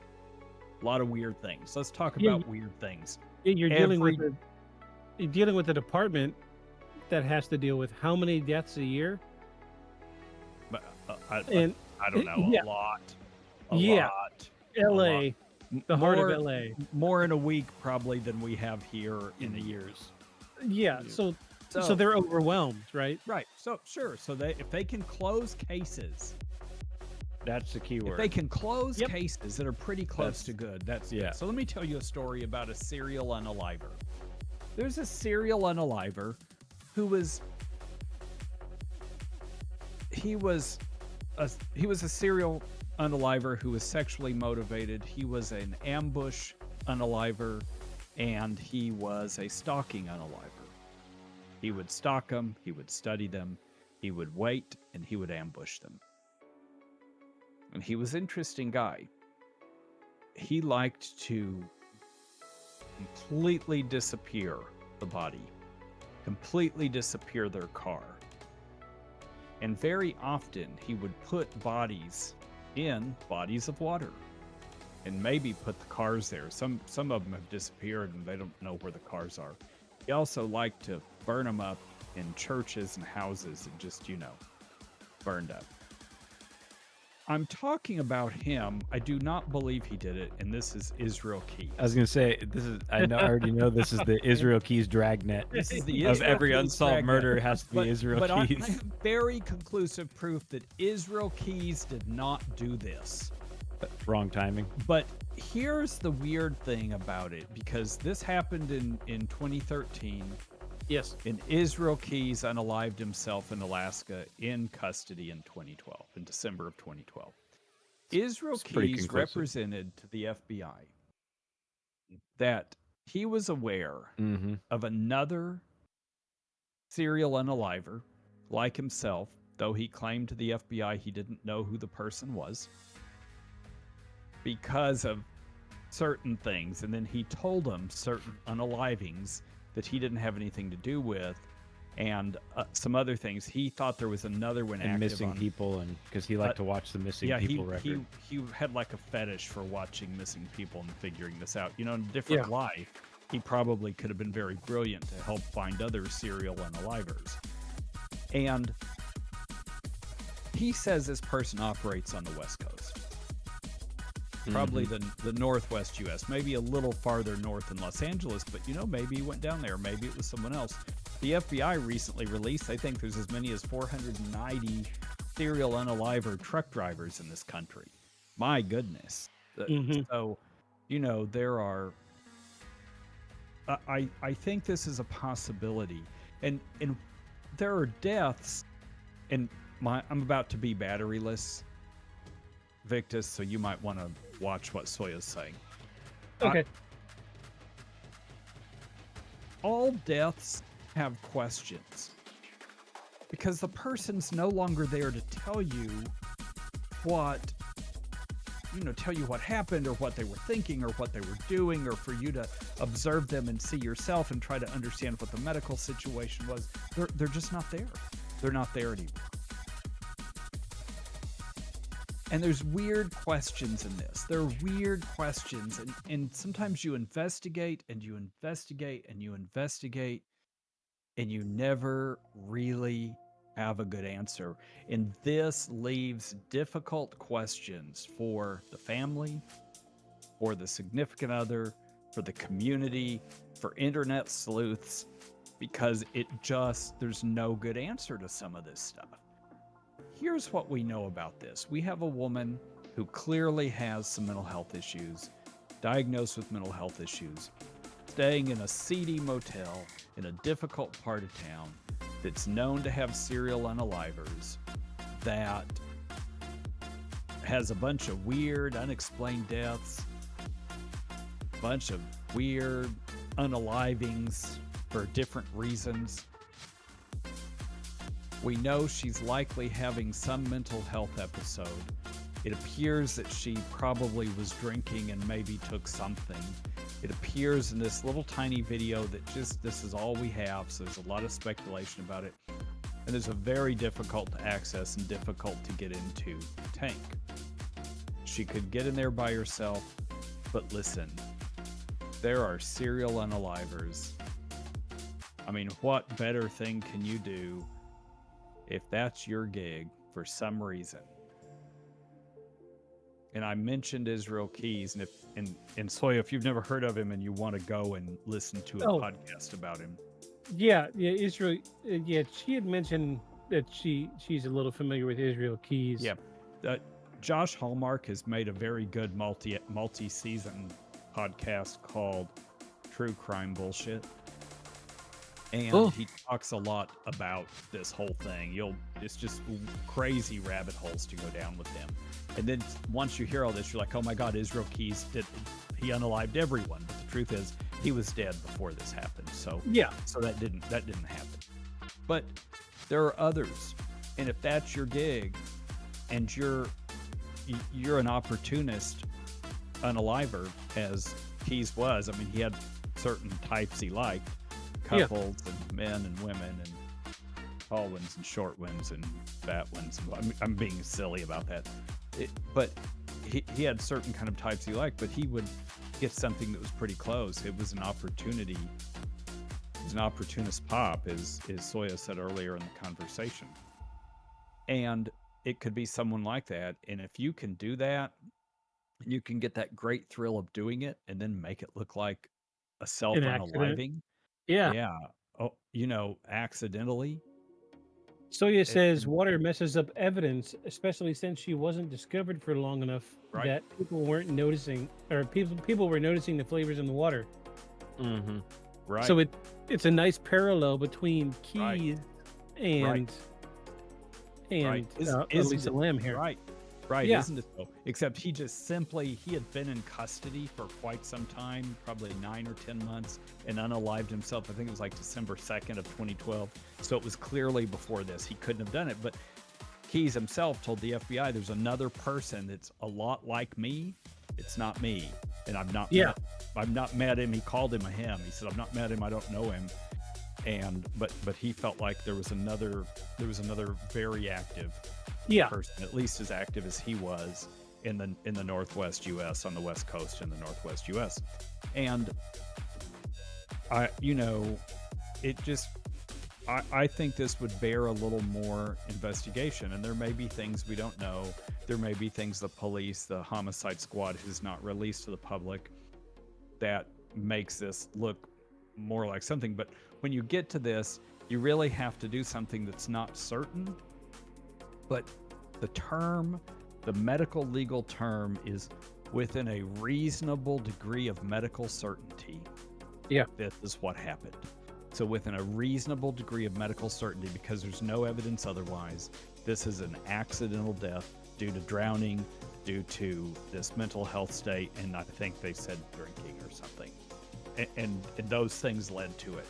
And that's what they say, but I think it bears asking some more questions. But the problem is we're probably never going to have answers to these questions, because many deaths, even at home deaths on hospice, often leave families with questions. Did that Yeah. hospice nurse give too much medicine? I mean, Yeah. you hear this stuff. In my law practice, I do a lot of probate, and I hear it every single day. I hear every theory of how someone unalived that has So nothing yes. to do with what's on the death certificate. So it says, yeah, plausible. Yeah, it wasn't him, but the other guy could have totally drawn the same conclusions for disposal. Right. Or literally, it was the best available means for disposal, which reduced chance of discovery because that part of the game for them. Right. Nodding. Right. She's nodding the whole time, nodding. Right. Mm-hmm. So there you go. That's my theory, and I think it was probably worth it to look into. But there comes a point when you're having, how many people pass away a month in Los Angeles County, and then how many of those are coroner cases? Yeah. And it's, I would guess, probably 60 to 75% are coroner cases to some extent. Probably 75% are coroner cases to some extent or another. And you just don't have time for this. You have to get, within some reasonable degree of medical certainty, and that's just where you are. And then you say, well, based on the evidence we have, this is accidental due to drowning, due to whatever. Great, thanks, next case. Then homicide's like, yeah, that's interesting. Well, if anything ever comes up again, we'll find the file. Yeah. Yeah, Soya gets it. Soya finally is on in the same track as us. Why we have you as our fact checker? Because you know the part of the legal system that we don't. This is a trio made in heaven. It's wonderful, especially when it makes me want to transition to true crime because we could transition to true crime and talk about this. Talk about missing people and do deep dives. I have an interesting. I have several we ought to talk about. We want to do it. I am cool with true crime if it's like this. Yeah. Because this is interesting enough that it's not, mainstream. They don't know what caused it, what happened. And we've got this really interesting video. And it could go anyway. It could go anywhere. And listen, a lot of these are like this. And, like Josh Hallmark, Israel Keys was the scariest serial unaliver I had never heard of. I was like scared of the dude. I'll give you an example of it. It was so powerful, the story Josh Hallmark brought forward, that in 2021, I had taken our dog out to pee at night, and I was standing out by the bedroom window, and I could see the blinds moving, and I could hear the fan going in the room, and it just raised the hair on the back of my head. Now, let me tell you what Serial Keys said. I would study houses on real estate sites to see what they looked like on the inside. I was also a contractor, he said. I would build these houses, so where the bedroom was pretty, I usually knew where the bedroom probably was and where the people were sleeping. And then I'd walk around the house and I'd listen. And I'd see which blinds were moving and which rooms had fans on it. I was like, I told the dog, get back in the house. and Israel Keys had been not with us for years at that point. Years. And I never had a run-in with him. My goodness. I want to give you one little tidbit before we get to what Aeon's got to say about this. Israel Keys stayed in this hotel for 3 months. Not surprised. How do you know that? It was in Ashley Flowers pulled this information. So no way. Yeah. You should Ashley Flowers, everything she says is gospel. I trust her investigative staff. Well, she's the only reason I even knew anything about this. Yeah. She did one episode on him, but I didn't know that. Yeah. But then she talked about the other podcast, so I went and listened to it, and I was like, so when she covered this case for Supernatural with Ashley Flowers, she had mentioned that Israel Keys stayed in this hotel when she was talking about the history, because there is a long we've discussed how long, deep, and girthy the history is with this hotel. Girthy with a capital G. Thick history. Thick history. And right, thick street. I mean, the Night Stalker stayed here. Israel they've all Keys stayed stayed there. here. Yeah, it's A lot of suicides. lots of suicides. Not Lots of we're not, and we only covered the statistics for the suicides. We didn't talk about murders. Yeah. And I think there was like 30 or 40 murders in this hotel, which is why it's been bought and sold and bought and sold and bought and sold and rebranded a dozen times in the last 20 years. Mm-hmm. So, Anne, what say you, good sir? You've been So patiently waiting. I know you have. back here on the back burner, I've been Yeah. cooking up something a little with a little more zest and a little more excitement. Girthy, So- girthy excitement. So, and this comes from the video, and from her particular neurodivergent self.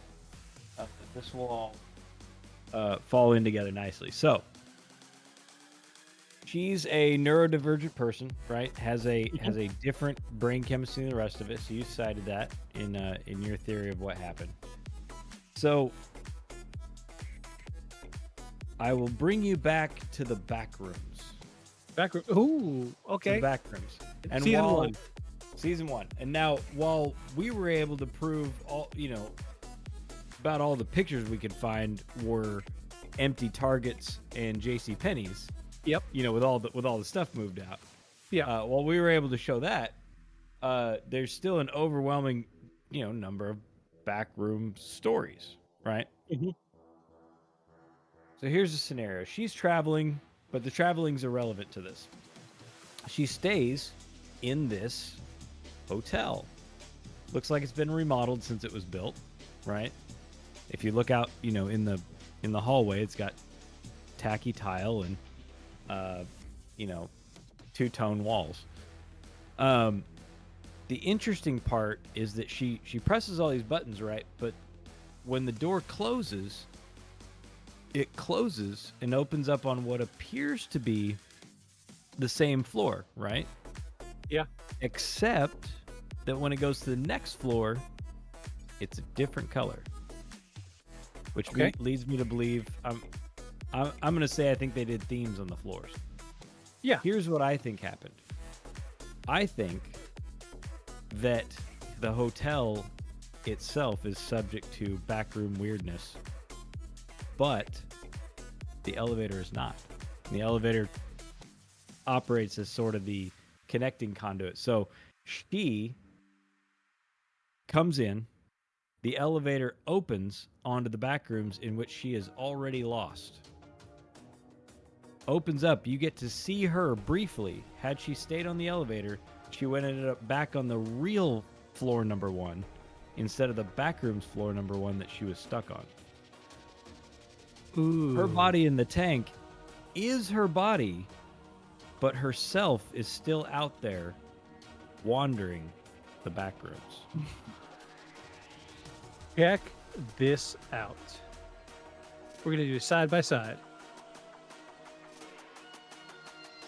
Exactly the same. Different colors. But when the door closes and opens back up again, it looks exactly the same as the first one over there that you have on the left. Wow. Backrooms. Backroom strikes again. Which, given that the backrooms can open up anywhere into anything, explains how her body got in the water tank. She walked through a door and continued on through the backrooms, but her body, like a husk, appeared in the water tank. Yeah. I've got a sound just for that.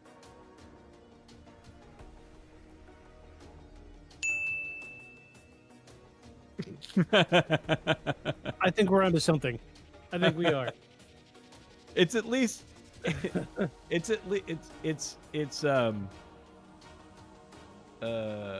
think honestly you guys already hit on all the relevant points. Yeah. Because here's the thing. It's either some bizarre supernatural thing that we have no ability to understand, measure, or anything other than I saw a phantom somewhere doing something. My theory. E.g. Or E.g. right, the back rooms. yeah, it's Just this. It's an intentional unaliving, which is a violation of the criminal code. Or mental distress. It's an accident based. It's a total accidental unaliving due to the things the coroner said, and those are really the only three questions, the only three answers. So we're gonna break this down.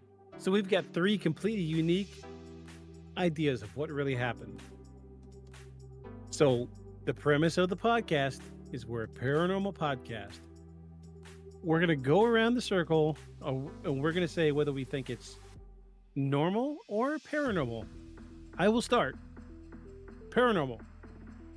Go, Paul. Normal and criminal culpability. Go, Aeon. I think I don't even actually think she was murdered. Although I didn't see what the state of the body was. I think it's equally likely that she was murdered or that she jumped in. But I don't actually think it's paranormal. No, sorry. I like my theory. I love my theory. I always want these. I love my theory. And I find it to be the most interesting. I always want these things to be paranormal, and here we are. It turns out, as things turn out, it's mysterious. There's a lot of unanswered questions, and Okay. Yeah. Okay. I find mine to be the most interesting, and I like the crux of seeing the same floor twice. Yeah. On the elevator, except it's flimsy at best. I mean, the elevator was obviously doing some fritzy crap anyway in a crappy hotel. It may have just opened on the same. Boy, the same elevator damn- doesn't work good in a good hotel. I was gonna say it may have just opened on the same floor twice, but I do like my theory better. I find mine to bring the mystery back into the world. We could write a but- book about it. But I It'd be don't amazing. think that's what it was. So Soya says it's a hotel where there's been a lot of deaths and various means. To indulge in folklore, ghostly things, those entities could have lured her to the astral back rooms. I was so there for Aeon's theory.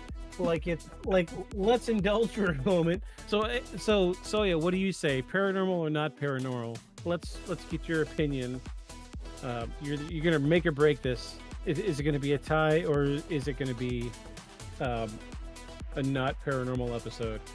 I say paranormal. Those two say not paranormal. You gonna continue the tie, or are you going to go with them? I will add though, if it were paranormal, it was definitely the back rooms.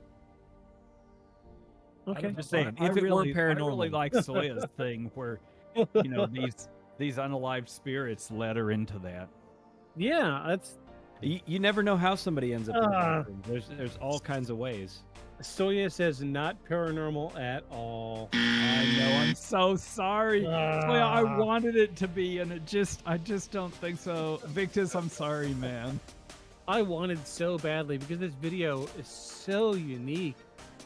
It's just bizarre, isn't it? I bet you I've watched this video before today, probably, I don't know, 10 times, because it's just chilling. Yeah, Soya says not paranormal at all. It's always going to be the most boring explanation, Right. sadly. Right. Yeah. I'm so sorry. Not always. I mean, we've had a rare few Yeah. where we cannot explain it away. Yeah. We've had a couple episodes where we just cannot explain it away with anything reasonable without, cutting our own wrists on Occam's razor. It's actually simpler that it was something we can't explain than that it was any of the things that we could have used to try to explain it. So we do have them. We do have them. But the truth is, much like looking at social media, the vast majority of UAP videos are bad fakes. We have so many bad fakes. So many bad fakes. So many bad fakes. Camera problems, water on the lens, things like that. But about, I don't know, maybe 1 in 20? Yeah. Maybe 1 in 20. I'm like, oh my God. I mean, I think they have something here because I can't, I can't find a problem with it. So it's about the same. It's about the same on on any subject.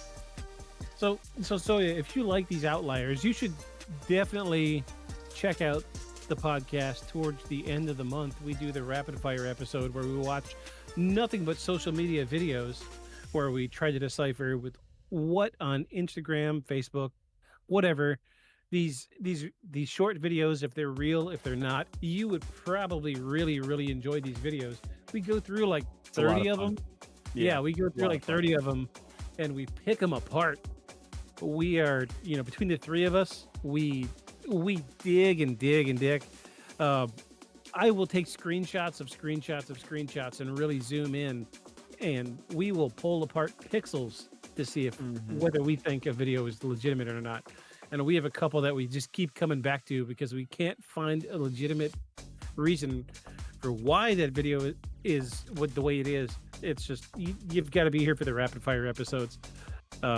What's the date today? 16. So we've got a couple more weeks before. Yeah. We only have one more week this month. Oh, really? So next week is rapid fire.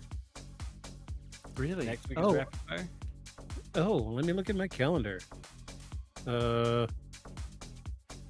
Next week will be rapid fire. Okay. Rapid fire then. Can I say one more thing about my theory about criminal culpability? Yes, please go ahead.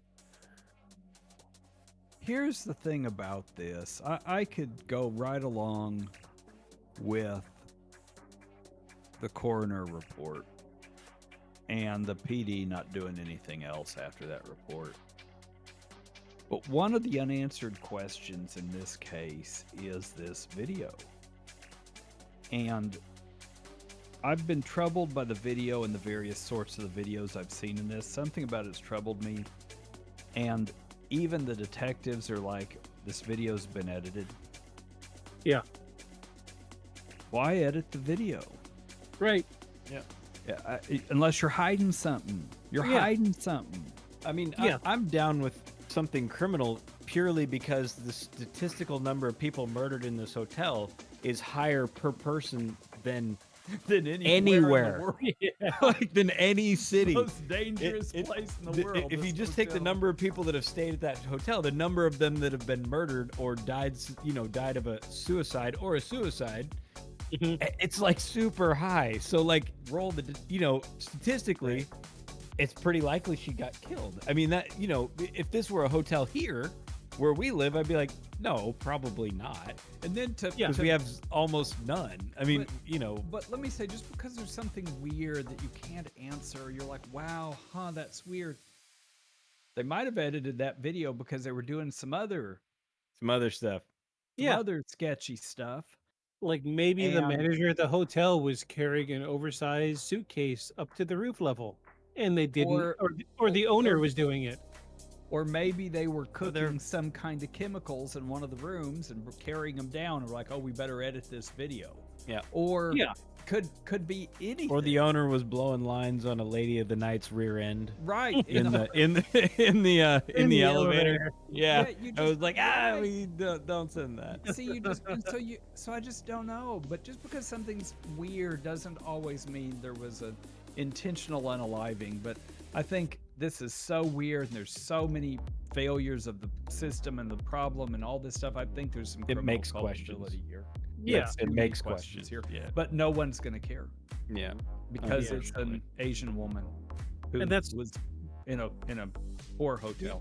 That's why we spent the better half of the first part of the episode talking about her, the individual, because she was a person. And we wanted to do our due diligence in respecting the fact that she was a person. Sure, this was a really strange case, and despite what I think, I guess, it's not paranormal. That something nefarious did happen, and a person did lose their life, and it's sad. It really is. But it's funny that you say that in humanizing them, talking about cases wherein somebody lost their life or anything in the true crime genre. I think you always run a danger talking about it and forgetting the humanity and forgetting that Elisa has a family that might listen to this. and that this is a very difficult thing, and the questions we don't have answers to, they may know, but they may have other questions that are unanswered.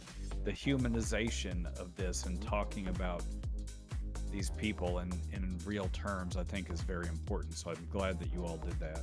We did. Yeah, there's still a blog on Tumblr for Elisa Lam if you want to check it out. I'm not gonna blast the link on here because I haven't had time to do the due diligence here, but there's 5, 6, 7 podcasts, or not podcasts, but websites and blogs dedicated to what really happened to Elisa Lam. So those of you listening, if you know something that happened in 2013 in Los Angeles, please reach out to these individuals and help solve what really happened. Give this family some rest and some peace. This was a person. I know we make light of things in the podcast, but I want to say that this was a person, and their family lost somebody, and to this day we don't know what really happened. So for the spirit of clarity, I want to say that if you know anything about what happened in 2013 in Los Angeles at the Cecil Hotel to Elisa Lam, even if it's just a little thing, you've seen somebody in the hallway, say something, let them know. And at the very least, if you can't say it to anyone else, send it to us. Yeah, and I will make sure we will take care of it. Appropriate investigative authorities. Absolutely, yeah. I keep saying it, but we make light of the situations because we are a slightly comedy podcast. But this was a person, and this person has family. So, if you know something, send it to us, beyondshadowspodcast@gmail.com, and we will make sure it gets taken care of appropriately. So, with that, what are y'all thinking for next week? I have, Paul wasn't here for this, but I have 2 other episodes already typed up, ready to go. I have the Thornton Heath Poltergeist and the Amityville House. I thought we were doing rapid fire. Oh shoot, that's right. I'm sorry. Yeah. Too much orange juice. Yeah, we're gonna do. And we have a whole bunch of rapid fire things. We have mountains. So many. Yeah, last rapid fire episode we didn't even get to Aeon's videos. No, it's like the scammers and forgers just make all kinds of stuff every week for me to look at. Yeah, so I think we've got like 9 or 10 more of my videos, and then Aeon sent me probably like 15 or 20 today. Yeah, woke up to 497 notifications. I'm not upset. It's fine. It's job security. So next week we will do rapid fire. I wish this case was slightly more paranormal than my heart was telling me, but unfortunately majority rules. So we'll have to chalk this one up to something malicious, human entity wise. Thank you, Soya, for being in the chat tonight. What are you saying here? Amityville at some point. Yeah, okay. We can do Amityville. Not next week, but the week after. Right. Because we always do rapid fire at the end of the month. So we will do rapid fire next week or next Sunday, and the Sunday after. You guys want to do Amityville? Yep, sure. Okay, it's done. Soya, I hope you're going to be here, Soya. Let me see what church data I can get on Amityville. It's I think Amityville is the one that I have the most research on, but unfortunately there's not a lot of like photo or video evidence, so it's going to be a lot of talking and banter. But that's you need to get the Amityville song from the movie, like a little clip of it. A 6-second or less clip. We could do that. I've got almost sounds like the UFO one, but 2, 4, 6, 8, 10. So I've got 14 more slots on the soundboard that we can fill up with whatever we want. So, have we covered the Mothman yet? No, we have not covered the Mothman. Uh, we have an unspoken rule that we will not cover the mainstream cryptids. Biggest ones. Yeah, the big ones like Bigfoot, Mothman. They've been done so many times that what could we really bring to the table at this point? They made syndicated movies about Mothman. We did touch a little bit on Bigfoot because we found a really cool stabilized video. It was a skunk ape. Yeah, we covered the skunk ape in Florida. Skunk ape. But as much as I want to do Mothman, a piece of me wants to do Mothman, but what could we say that hasn't already been said? So we try to stray a little bit from the beaten path to bring a little more quality content to the show. Okay, fair. She says there's nothing to contribute. Yeah, unfortunately, it's unless Mothman shows himself in the next few weeks. If he shows up again. Yeah. If he shows up again, we'll can cover it from a true crime perspective. Sure. Yeah. Like, again, we'll do it. Like we covered, season 1, episode 1, we covered the Somerton Man, and that was considered, paranormal. At the time, it was originally recorded, or not originally recorded, but originally reported on. But at the time of season 1, episode 1, we actually got some new evidence, and we were able to solve the Somerton Man case. So yeah, I absolutely agree. We need fresh cryptids. So that's what we're trying to do. We like cryptids. We like us some cryptids. We like cryptids. Even if they're the crazy, unsubstantiated ones like the squonk. And don't get me started on the squonk. Oh my god. Have you seen the video of the guys in the submarine for a Animal Planet show that caught a video of a mermaid? No. Or a merman of some kind? No. Oh, if it's real, it's bonkers. If it's real, it is wild. Yeah. Yes. Yeah. Soya is exclamating about the squonk.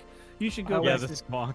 Yeah, go back and watch it. You should check out the YouTube channel where we covered the squonk and who else was it? We did not deer. Was it squonk and not deer? No, I don't know. We did the squonk and something else, but I'm just saying we've done the not deer, and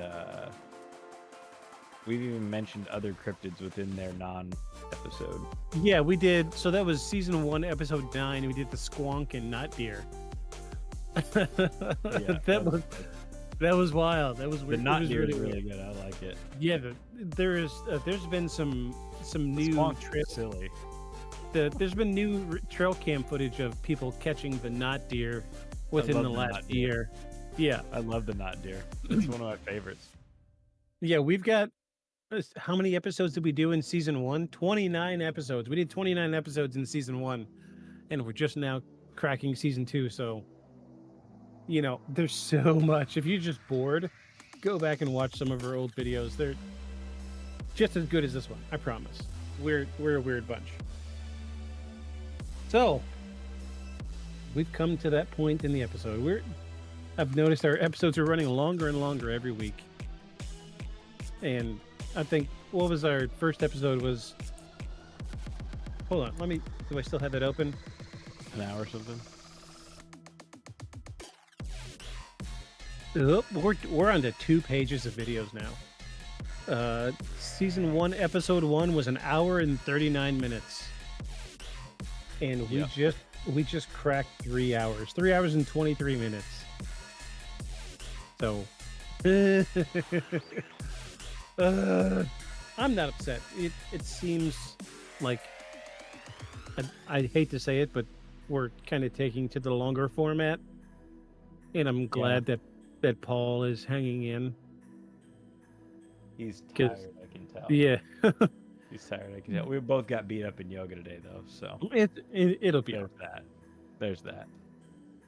Before we get halfway through season 2, Paul will be looking forward to these nights just like Ayan and I have been. I think.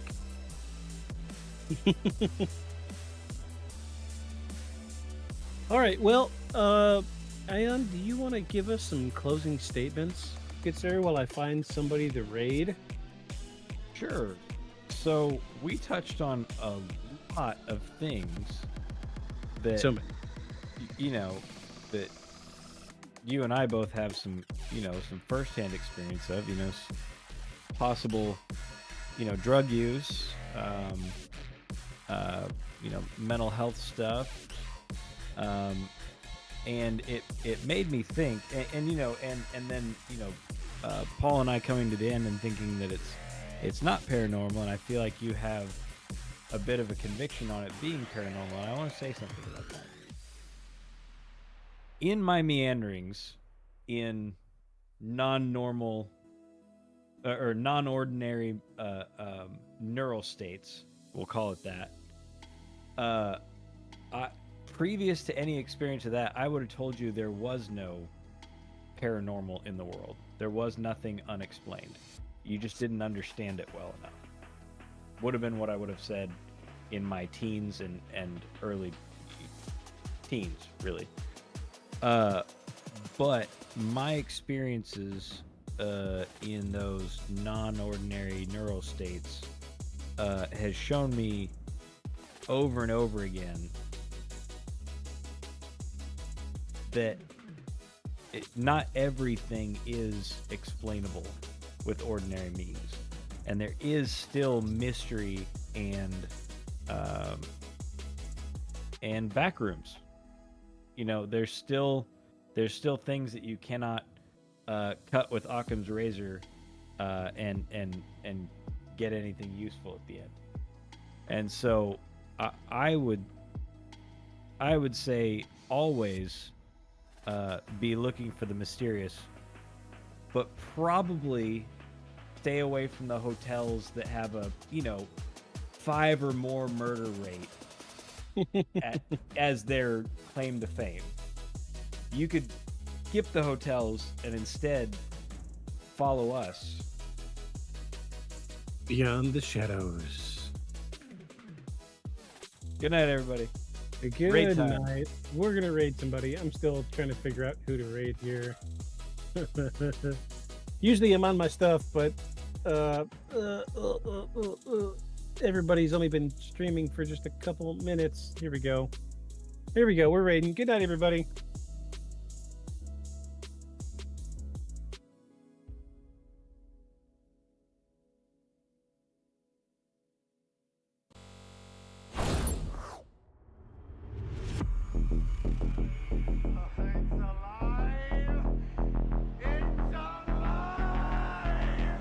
Creature like that, how would it ever die? And this monster starts running right at me. Annihilated by nuclear bombs. Beast is not dead. I put 4 bullets into him. Oh, you're crazy. But I saw that monster too. All I want is for someone to believe me. Contaminated. Face. Horrible. Look like it would scare you to death. All right, let's get to work.